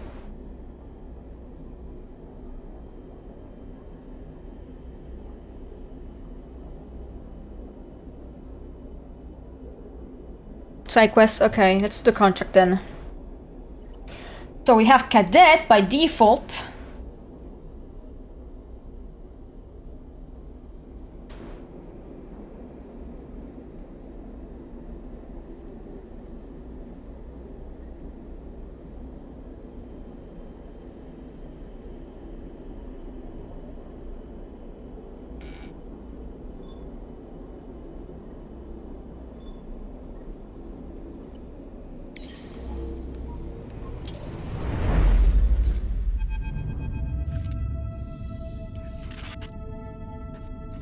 As the rig drew closer to Hexport, the crew became silent. Now, staring at what is left of what has once been a firing station, you feel empty. The full extent of the damage is impossible to ignore. Grim. Trevlin shakes his head. It doesn't feel like we were here not long ago, he sighs. And now? This is what's left. Look at the clouds of scattered debris. The other station torn open to the void. It is a reminder how close the war and the unseen atrocities of the inner system are to shifting into the belt. I don't like digging around a place like this. Seraphine turns to you. Be quick about it. Great, we'll be fast. Seraphine nods. I'm here if you need me. You head to the airlock and swim and get ready. Ready for this? Cadet catches up with you in the passageway. This place is already giving me the creeps. I'm ready. Cadet nods. If there's any answers to be found, we'll find them. Not a big fan of digging through graves. Eugene is already getting prepared. Someone has to answer for all of this. Cadet takes a suit from the locker. Seraphine said the radiation is lower than expected, but still too high for prolonged exposure. The suit should keep most of it of us off, but we can't take it out long out there. Okay. There's stress on the suits around the rig. She sighs. Well, we're forced to leave in 3 cycles. Oh. He grabs a helmet. Not a moment more. You get ready too. Your mind filled with memories of Hexport. You hope that will help you navigate this shattered ruin, but looking what's left, you doubt it.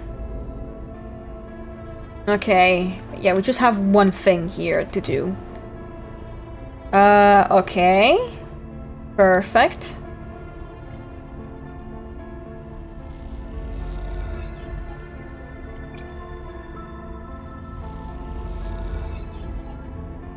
Oh, they both have shitty fucking skills in something. Oh my god. It's fine though. You hear that, Sleeper? Cadet stops among the debris, just outside the ruin exchange. The search so far has been thankless, a grim slog and endless debris. You're glad of the break. You stop, flee in the dark, and listen. There's a hissing in the open comm channel, a hissing you've grown used to. Now that you listen to it again, though, you notice something else in noise. There's something different to it now. A texture? A modulation of tone? Is that... a voice? Cadet cuts in. Someone is speaking! Her eyes look wide through the faceplate of her suit. You listen carefully, and yes, perhaps there is a voice there, though it is quiet and distant.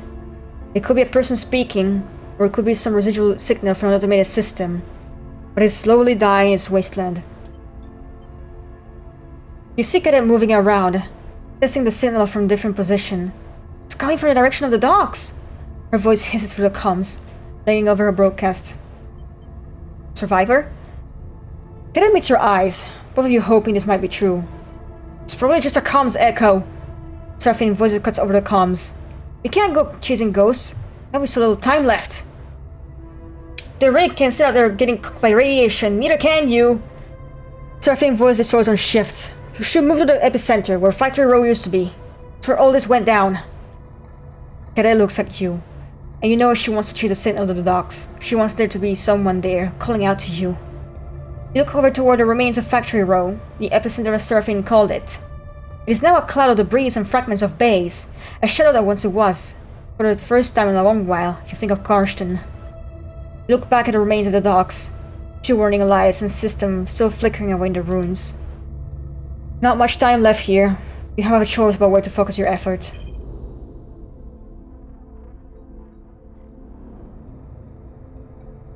Okay, there we go. Now we're talking.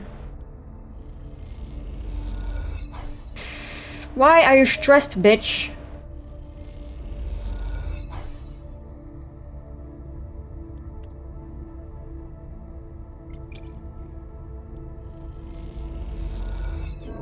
Holy fuck, I'm gonna risk that.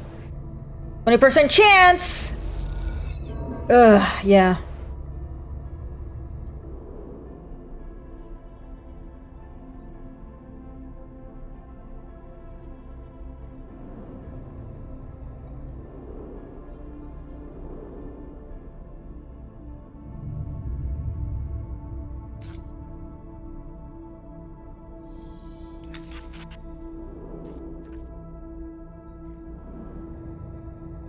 Oh my god, Cadet, your shit fucking dies.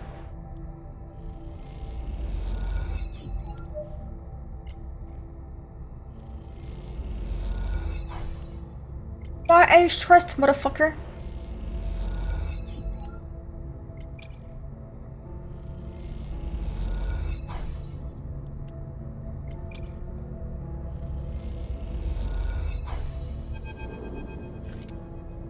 You float the pieces of what was once Factory Row.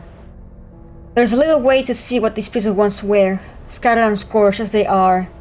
You cannot assemble them back into that place in your mind, and the longer you have searched here, the more that this broken place has awakened your memory of when it was whole. We have managed to put something together here, part of the story of Hexport's final moments. That story is told in the blast marks on the exterior plates. The pattern of the breeze, the materials and make of the station remains. Beyond that, the other thing is remarkable. There aren't any bodies. It seems that Hexport has some warning. The lack of docked ships, the lack of mass casualties. But the explosion surely killed many. It also shows a station that had time to react, at least evacuate in part. Oh, hold on. Who the fuck is messaging me?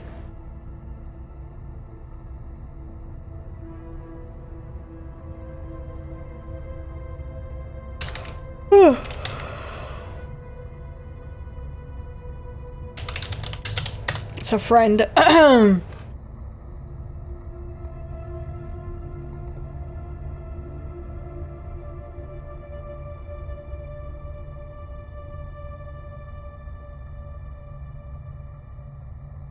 And then there's the blast. An explosion that the evidence points was coming from the outside of the station.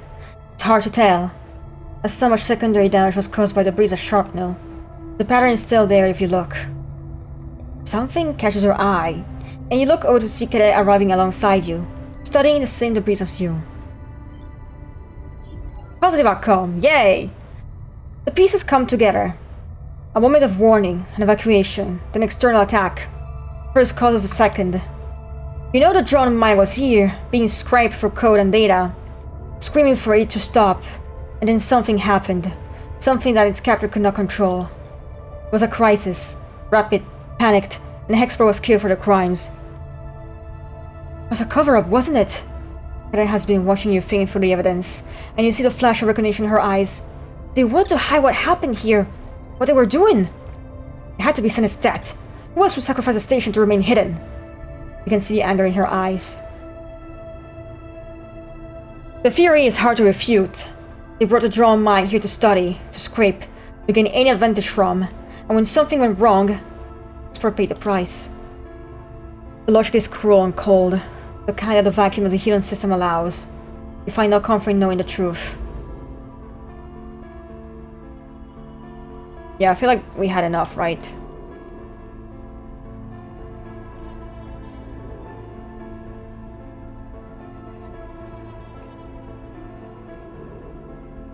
We still have one more day, maybe, to finish this.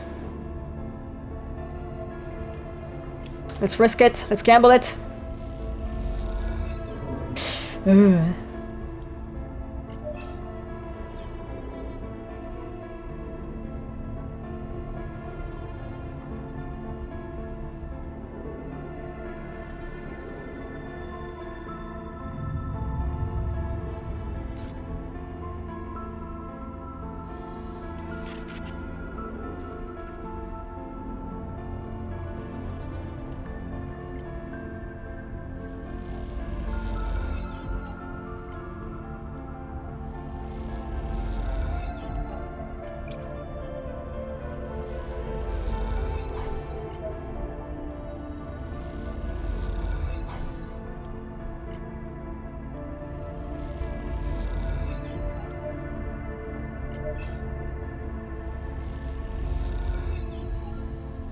We did it! Holy shit! Urgent! The broadcast echoes through your comms. Retrieval required! Convoy network agents, please respond! You float beside Cadet, the two of you shocked to silence by the sight in front of you. Both of you have traced a ghost signal deep into the docks, all the time wondering if it might be the voices of River. You had not prepared yourself for this. In a corner, there is a nest of machines, a gathering of drones and motorized sleds. What the fuck? Range system are docking, clamps, a nest for the drone mine. Holy shit. Stop! Please! The voice shimmers with distortion. Relate on the same carrier signal as the ghost broadcast. We wish to be recovered! You don't know the mechanics of what you're looking at, but you understand it. Drone mine fled here. How? You exchange a look with Cadet, and she seems unsure what to do. You switch your comm channel to the broadcast signal. We won't hurt you. Recovery requested! The drone mine voice strong with glitches. Confirm combo extraction, role and identity! You wonder what this mine knows. Is it just an interface designed to speak between humans and drones with their recognizable canons of intelligent speech? Or is it a thinking machine? You hear a click as Cadet wishes to a private channel. This thing is a weapon. Her voice is flat, unemotional. We should be careful what we say here. Confirm! Conway extraction, role and identity! The drone mine intones. Please! Ooh, fuck. Okay, lie or be honest.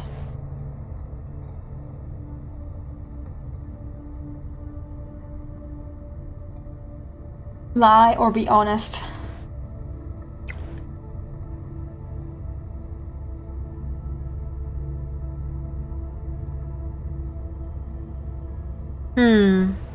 I'm also thirsty. I'm gonna get some water.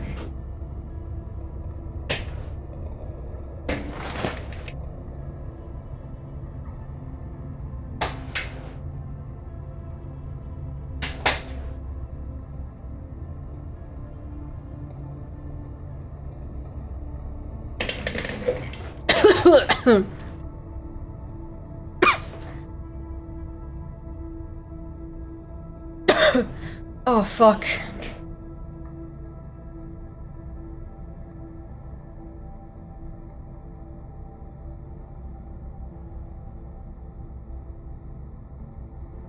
Oh, a second.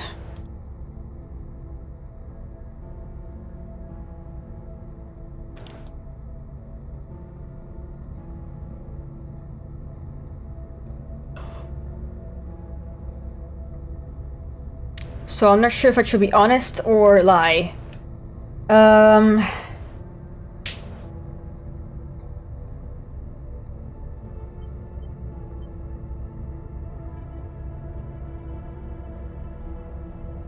We aren't Conway. There is a pause. You see Cadet tense. Please retreat! Then it shudders. Please retreat, leave us here! Look. Cadet hisses through the private channel. It's hardwired to the station. Look where she is nodding, and see a single thick power cable, snaking from an industrial wall outlet. The nest is clustered around the other end, huddling close to the fading power supply of the station like it's dying embers of a fire. Urgent! Broadcast starts again. Retrieval required! Conway network agents, please respond! Cadet moves forward a little. I order you to deliver a report on your current status. This is a direct report from Conway Control. Turns back to you and shrugs. It's worth a shot. Confirmation impossible. Connection severed. The nest fades, then flickers back to life. Temporary bypass activated. Cognitive function minimal. Power supplies minimal. Hardware suboptimal configuration. No drone units connected. I am alone. The shift between communication registers between the formal and human is unsettling. Code center compromised. Data extracted by a third party. Self-destruct disabled. Purge protocol disabled. Parts of the nest fall away, with the power draining faster as the drone mine attempts to draw more from the station. Please! The drone mine asks nonsensically. Please stop! Did you destroy the station? Cadet moves close now, bearing down on the nest. It is little more than a pile of broken machines, cowering in a corner as the power fades. Self-destruct attempted. Process failed. Power purge attempted. Process failed. Self-preservation protocol activated. Propagated through the station network. Station failed. Central fail imminent. Please stop. The machine in the nest begins to go dark. Please stop. Please stop. It turns back to you. Didn't do this, she sighs. It tried though. Tried to destroy itself and take the station with it. Turns back to look at the failing mind, hiding in machines that it was not built to inhabit. Escaping the network ended up here. Isn't responsible. Responsible or not, that's enough. Head reaches over and rips the power cable from the wall, leaving it floating. The nest shuts off, the broadcast channel going silent. The bay goes dark.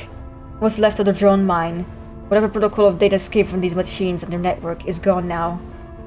There is no hardware left to hold it. This is why Hexport was destroyed.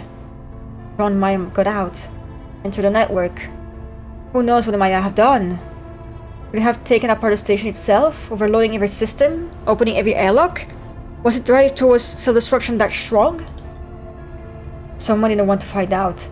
The scale sealed the station's fate. Come on. Cadet glides out of the room, leaving you among the dead machines. I got an achievement.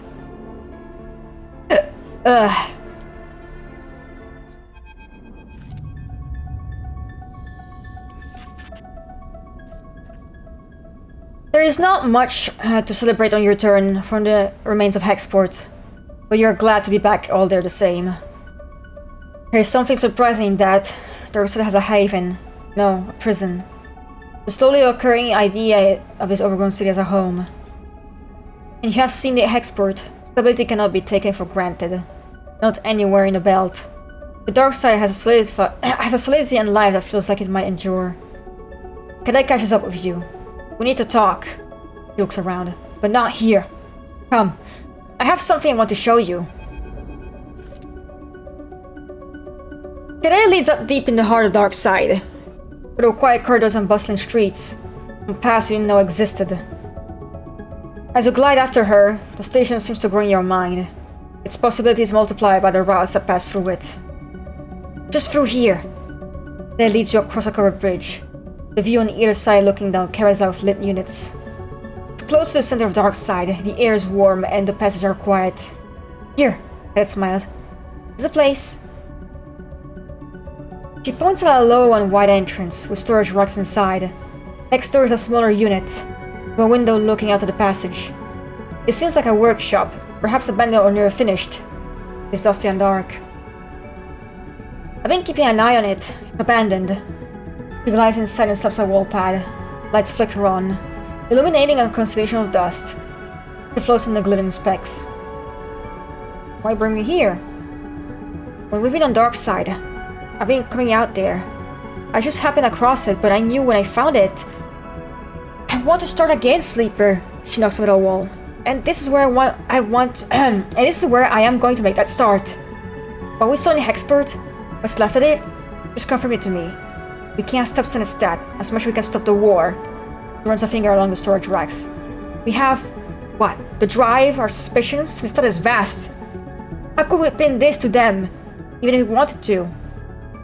She looks over the workshop. I don't want to think about it anymore. I want to start again. I want to work, to ride my bike and carry packages till I fall into my bed at the end of the day with nothing left. Cadet picks up an old corroded tool from the racks. I want to build something here, in spite of everything. In spite of the fact that they could take it all away. Because that's the point. To go on living, without conceding, to go on building or trying to build something where we can find it. That's what I brought here to understand. So you know what I'm so you know when I'm letting this all go. You're giving up? How much am I supposed to face? Take in. And its eyes flash with anger. How many crises are enough to prove myself? I'm not giving up. I'm stepping away. Let's meet your eyes. I'm not ashamed. My old life is gone. Clearing my name on the fall spindle doesn't matter.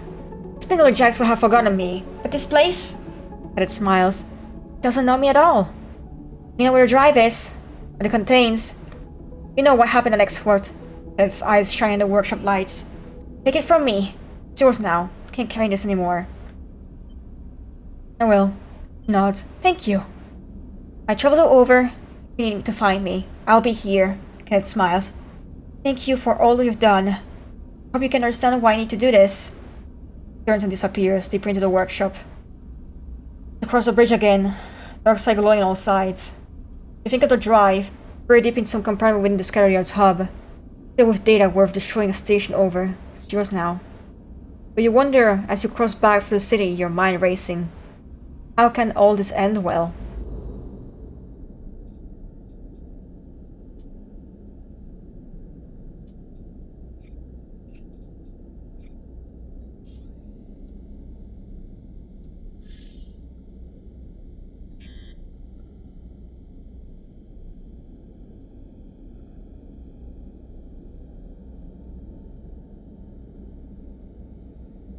Huh?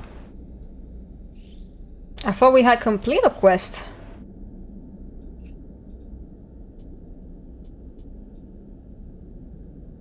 Deal with the drive, okay. How do I deal with the drive?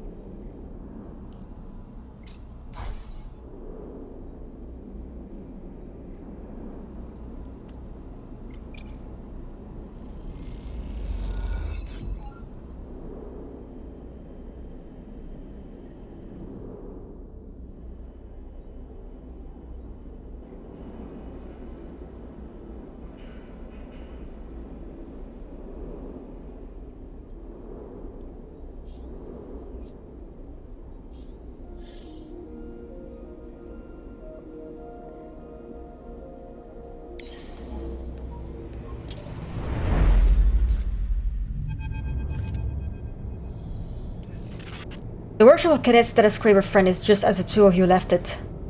You remember the cycles you and cadets spent in here, poring over the dark data, the strange fragments of the drone mind process sitting along the cold code. You find the drive where Cadet told you it would be, in a compartment under the padding of a bunk lined with thick shielding that makes its content undetectables. As you pull the drive out, the metal cold on your hands, you have a sudden urge to smash it to pieces. Object which escaped Hexpro when so many others didn't.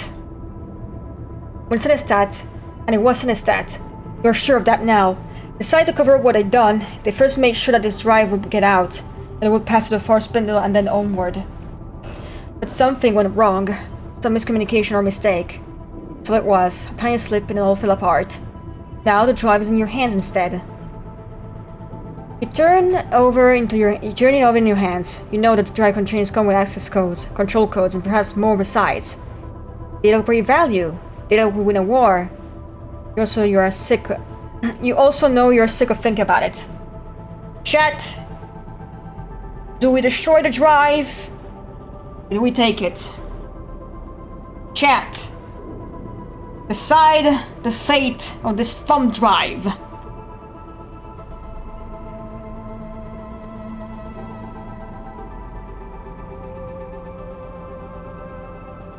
Decide the fate, life or death for the thumb drive.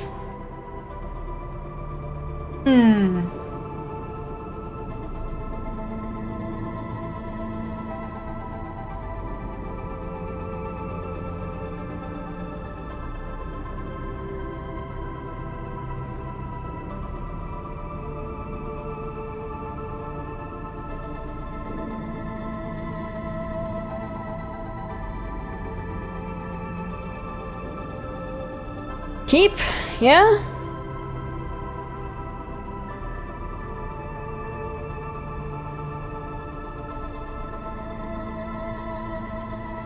You slip the drive into a pocket and close up the workshop. You head back to the rig, and as you do, you turn the drive over your pocket, unsure what the next step might be. As you glide into the hub, you pass ship fitters and crews, all moving on their own vectors. It was strange to carry the drive past its people. All of them totally unaware of the threat it might pose to them, to the station. Oh, this guy! I think that's the guy from the first game! I think I know this. I think that's the guy who played Tavli. I think. Excuse me. A stranger stops you in the passageway with hands on your shoulder. Can I ask for your help with something? The sudden appearance shakes you out of your thoughts. You quickly take your hand out of your pocket of the drive. Look at the stranger in front of you. He's roughly dressed in a heavy coat, but he's otherwise unremarkable. You could have passed him many times before and not have known. Looking for something. Looks over his glass at you. A little lost drive. No, sorry. No, it was my mistake. He smiles. We're phrasing it as a question. This matter concerns my client more than me. He leans back a little, his voice calm. So, introductions won't be necessary, but the drive belongs to my client, and he would be very happy to see returned. Suddenly, something catches your eye.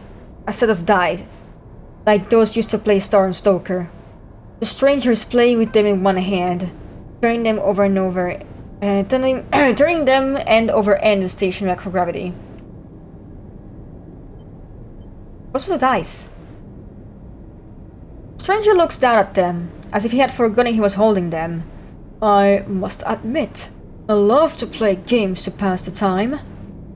I enjoy the Chaos Star and Stoker, with its unpredictable shifts. He spins the floating dice. My brother... Yeah, that's his brother! Tavla! Yeah, that's his brother! He spins the floating dice. My brother, however, prefers a systematic progression of Tavla, with its inevitability. I suppose it runs in our family, he sighs. But I won't bore you with my childhood stories. Please, let's be direct. He gives a friendly smile.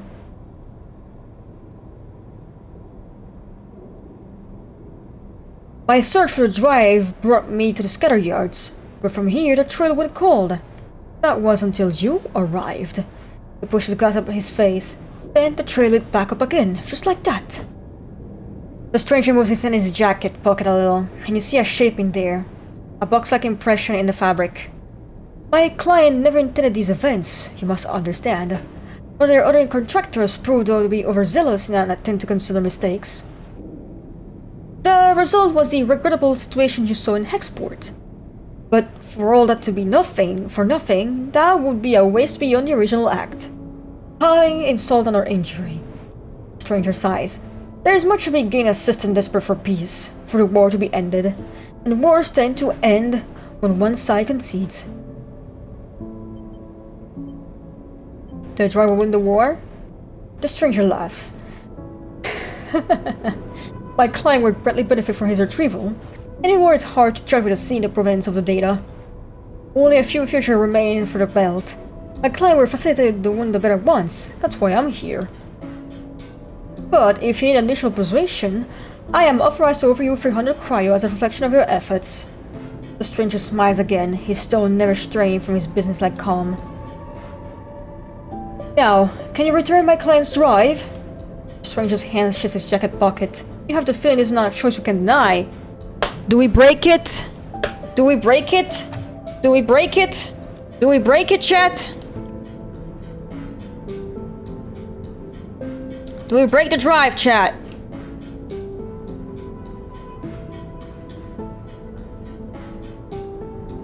Break?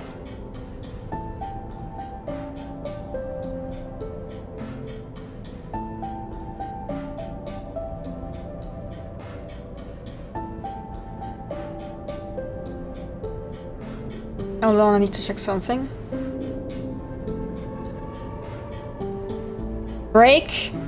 Keep break? Break?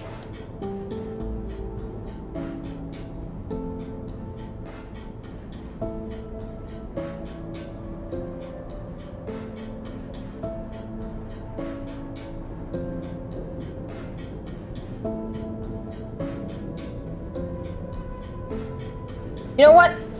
Fuck you! Break the drive! You grip the drive in your pocket so hard the casing starts to crack. You see the stranger's eyes flash a warning.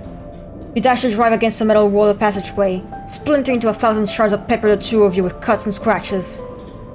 The stranger shakes his head. Regrettable decision. You hold yourself ready, expecting a retaliation, but it does not come. The stranger simply turns and clunks away down the passage, not willing to waste another word on you. Your transaction is complete. You head back to the rig, and as you do, a weight lifts with each corridor in junction. As you board a transit shuttle that will take you to Marcus Yard, back to the rig, you think of Hexport and what is left of that place. You will never forget what happened at the station, but you will not let it steer your future. Cadet refused to be sucked into that web of secrets, and now you refuse to. There will be no account of Sinister's crime. There will be no reckoning. But there will be a life outside the future they want for the belt. You know it. Ooh, I got an achievement for that.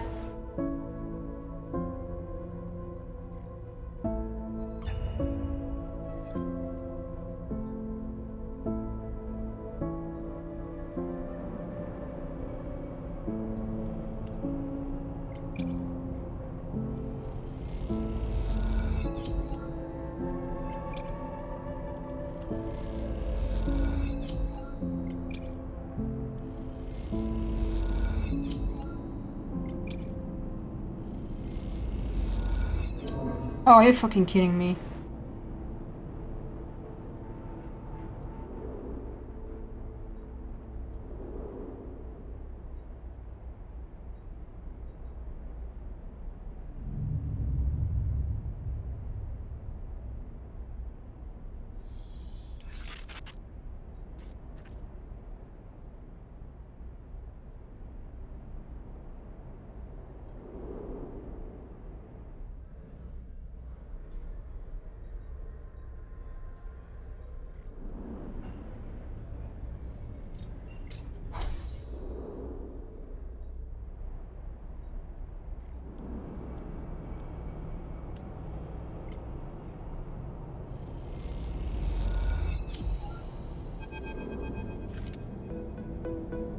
That's some quality work you've been doing! The voice booms through the locker room after your shipfitter shift. What are you doing, groundwork, Sleeper? Oh, look at this guy! Got a prosthetic arm! That's so cool! You turn to see a large man with a metal arm and bright patterned clothes. You spend enough time to immediately know this is Surya, the owner of the yard and a well-known shipfitter. Well? Surya wipes his one metallic hand on a cloth, polishing its painted surface. What do you have to say for yourself?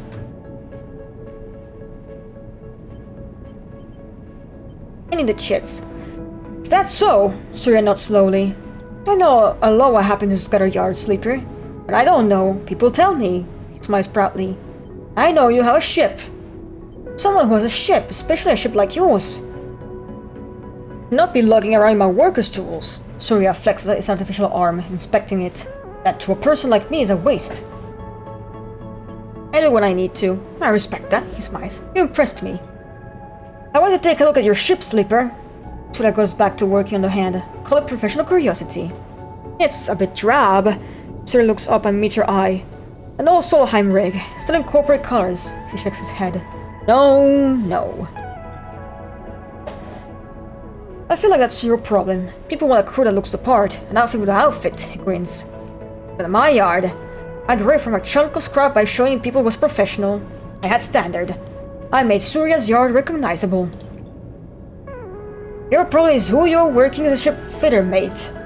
When you should be imagining how much for yourself and your crew. Surya smiles. So that got me thinking. I want to help you. To clean up the old rig. Paint it up, gain some color.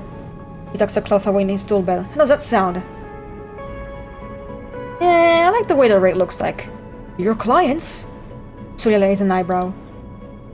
Thing is, you don't just slap some paint on an old rig like that. For this to work, it's look to reflect your crew, your style.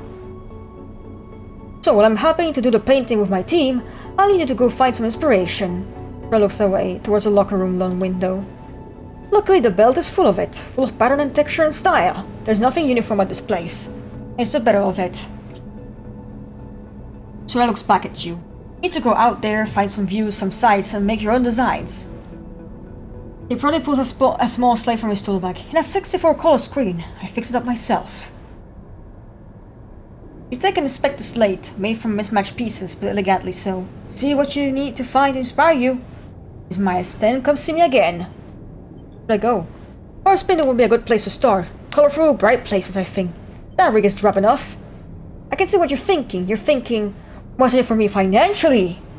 Surya eyes you carefully. How does this make any chits? That's the other part of the proposal. While you take this voyage around the belt, you can do something for me and get paid for it. Free of charge, I will paint your rig with the look and name of a yard here, Surya's Rad. Man's respect, he nods sagely. You take that name to the rest of the belt, represent it, and your travels pretty to the cruise. For this, I will pay you 300. It's like a sponsor thing, nah. It's mutually beneficial. You will earn better doing this than any hard work. I get increased custom. What's not to like? Surya Wood's response calmly. Do you feel he'll spend eyes on you? I don't think so, I'm sorry. That's a shame. Are you sure you want to consider? You think of what 300 cry would mean, it's not a small amount, especially for doing nothing. Sorry, no thanks.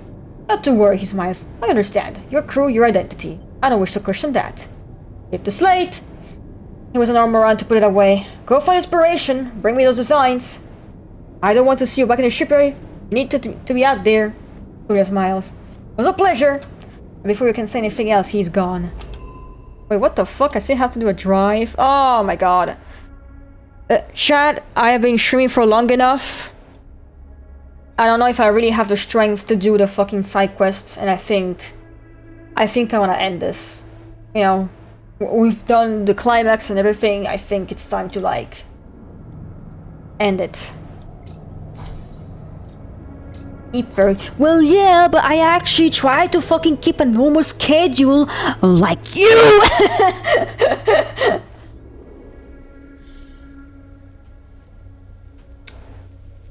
Let's end this. You know what? Let's end this.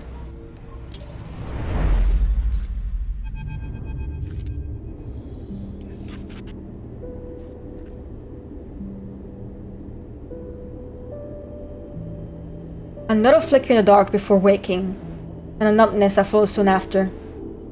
You wake slowly, and stare out at the flickering stars and the distant rocks on the belt. Let the thoughts of fear or panic wash over you. They pass like the soft dust of the belt, disappearing into darkness. You find yourself once more, as you do every morning, as you will continue to do, cycle after cycle, until you can't. You wonder what part of you has changed, what system is failing.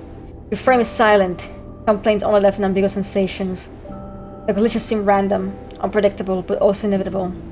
They only increase in number until you reboot yourself. You don't know what lies beyond that, at least the glitches are dependently familiar. The reboot is anything but. Yeah, we're doing it. We're doing it, chat. The fuck? Oh. Okay, chat, let's fucking go.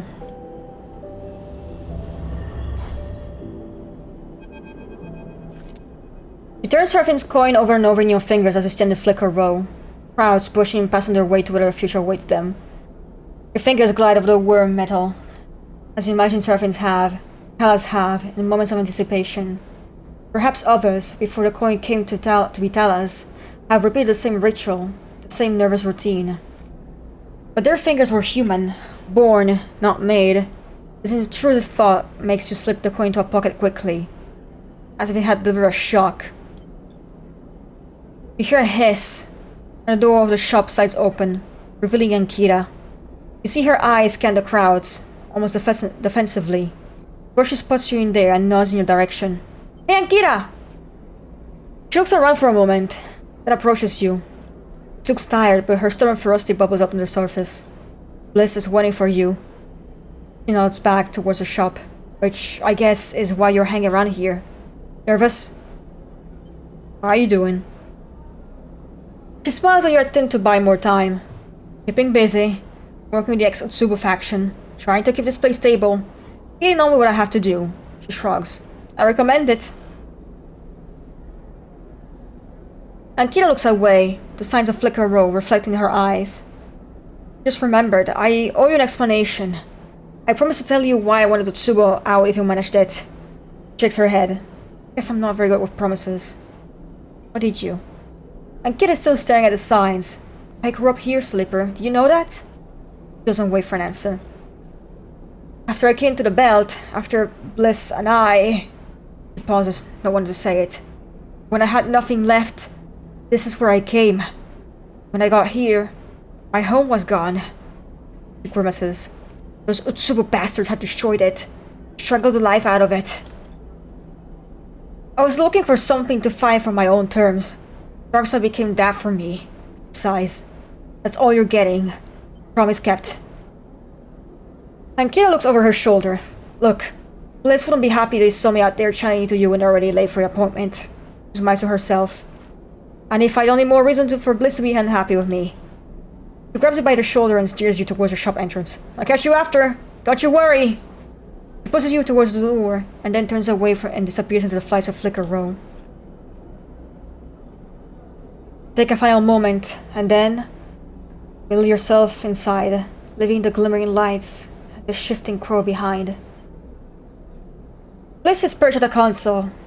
They turn as you enter. Finally! They smile weakly. You were making me think you wouldn't show! I'm ready. I'm sure Seraphine told you, but everything is ready.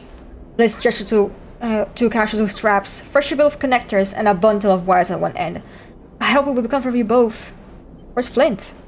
Was just getting some air. Flint leans in the open doorway, watching you both. Their pale face looks even more drained of color than usual. Flint comes inside the shop and nods to you. Let's do this. You take a shaky breath. I'm ready. Flint and Bliss go silent, and the sound of the crowd outside filters gently into the room, mixing with the whine of the air cycler and the hum of the terminals. Not much more to say. Bliss looks up. Bliss looks at you both. Okay, they pause. Let's begin. Bliss helps you and Flint onto your couches. You settle here and slide your arms and legs under the straps that will keep you in place. The connector, with thick bundles of wires waist above your head. It's hard not to feel exposed, lying here on your back, anticipating what's to come. It is even harder when the memory of waking up to this very same ceiling, its bundles of dangling tech and scratch plating, forces itself into your mind. You've been here before. Last time, you woke up to fear and panic. Woke up to a desperate escape and a shattered mind. A reboot interrupted. The thought sets you trembling. But then, staring up the same ceiling, the tremor dissipates. After all, you're back here now. That means you survived the crisis. Grew from it. You took the hit and bounced back unbeaten. All good here? Bliss's face floats in your vision. All good. Bliss smiles. How about you, Flint? You turn your head to see Flint lying beside you, stiff and still. They managed a tight lip nod. Looking at Flint up at the ceiling, like you were a moment ago, you feel a rush of sympathy. After all, they haven't faced this before, like you have. You're stepping into a future they cannot see. You have been here before. Now you're just completing the journey. Right to Flint. You raise an arm, reaching across the gap between the two couches, and your hand touches Flint's. They do not look at you, but they grip your fingers in theirs lightly. Aww. Flint's fingers feel different to human fingers. The thick vinyl skin, the repair patches, the pressure of the metal skeleton beneath. You know this is what your touch feels like too. And that recognition is like a connection being made. Close your eyes and feel something flowing between the two of you. A solidarity is so embodied that it reverberates within you. I'm connecting you to the terminal! Bliss's voice already feels distant, lost in the noise. You feel the cold click of the connector, the sense of flowing data. You hear when you wake up. In the dark, you feel restless. You shuffle your fingers, adjust your position against the couch. It takes you a moment to notice sound has gone. The rumble of the crowds, the hum of the machines. This detail unsettles you, so you search for reassurance. You think of Bliss's words, I'll be here when you wake up. You focus on them, on the possibility of waking up, of being somehow renewed. But what would that renewal look like? Your eyes blinking to the lights of Flicker Row. Bliss, Seraphine, and a renewed Flint beside you. What then? Travel. A line stretching out on the screen, a vector leading you ever onwards. Why stop now? But how far does the line stretch? What does it encompass? Somewhere else. The belt is just an edge, a stopping off point and a little more. A line could be drawn as far as anyone could imagine out there, and why not? The vector doesn't always know its end. But what to imagine? The distances are so far that your ability to perceive them fails. If this is your future, do you really want it to be the fiction of escape, or something true, something known? There are paths right in front of you. Their apparent nature makes you focus on them. The soft curves of rocks, bridging the edge of the system and space beyond. There is enough here for a lifetime, maybe more, emerging in the shadow of the collapse. Where does the vector terminate?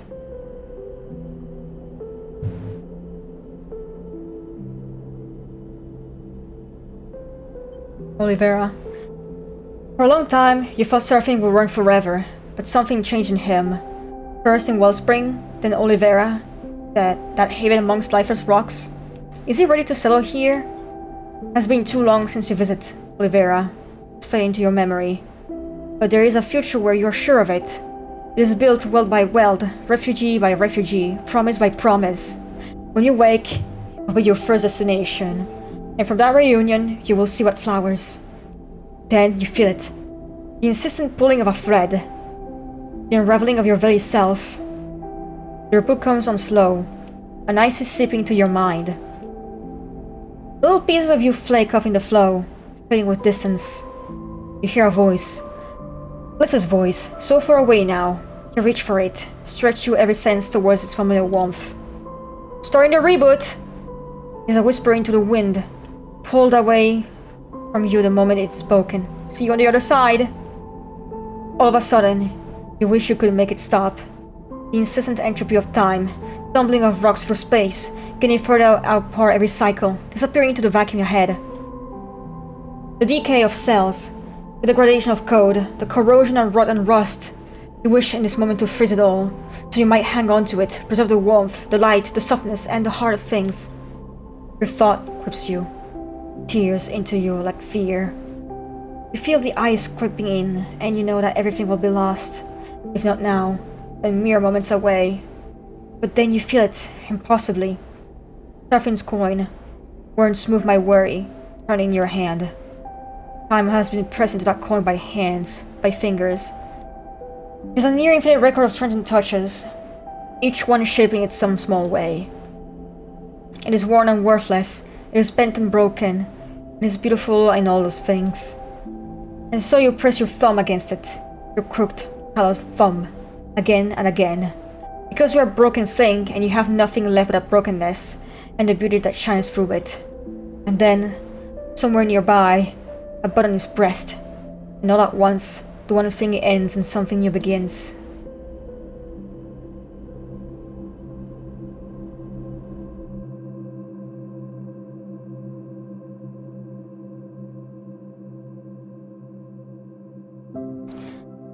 Oh my god. It's nice.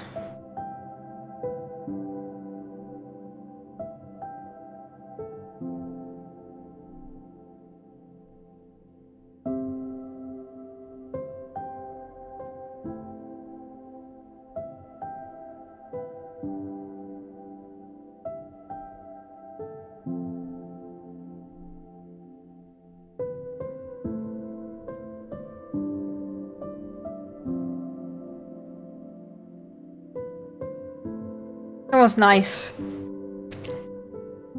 Oh my god.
Memory of Chad Gilman. Sounds like I could fall asleep this. Of course you fall asleep, you fucking sleepy dippy dippy bitch!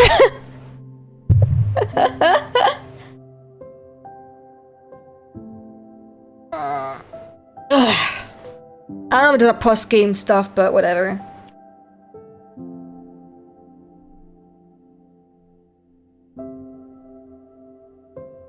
You will fall asleep. You will.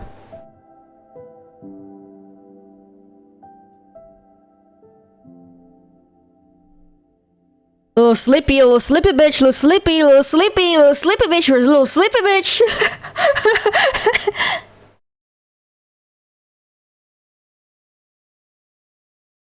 Probably some post-game like the previous game. Oh wow, no, it's over. Can I load that up back?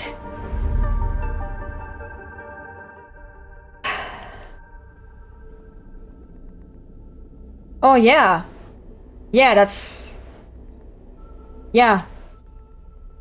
Wow, that's the end. Yeah.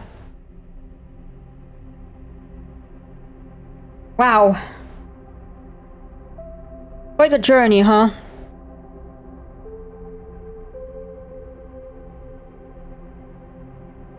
Yeah, that was nice. Oh, alright. Thank you for watching. I stream on Saturday, Sunday, and Monday after 9 p.m. Central Europe time, and sometimes on Fridays at 8 p.m. Now, keep in mind that for now, this is going to be the last stream of this month because next week I am packing for a trip. I am going to be spending time with Swede and his family, so I won't be at home for a little while. And also, I'm gonna take a little bit of a break when I come back, so I will resume streaming in August. I think I can rate someone. Don't you fucking take over the stream screen, you fucking Alright, Sprite is playing... What the fuck is he playing? Mecha Break. Okay, I'm gonna rate him now. Alright, I'll see you in August. Bye bye.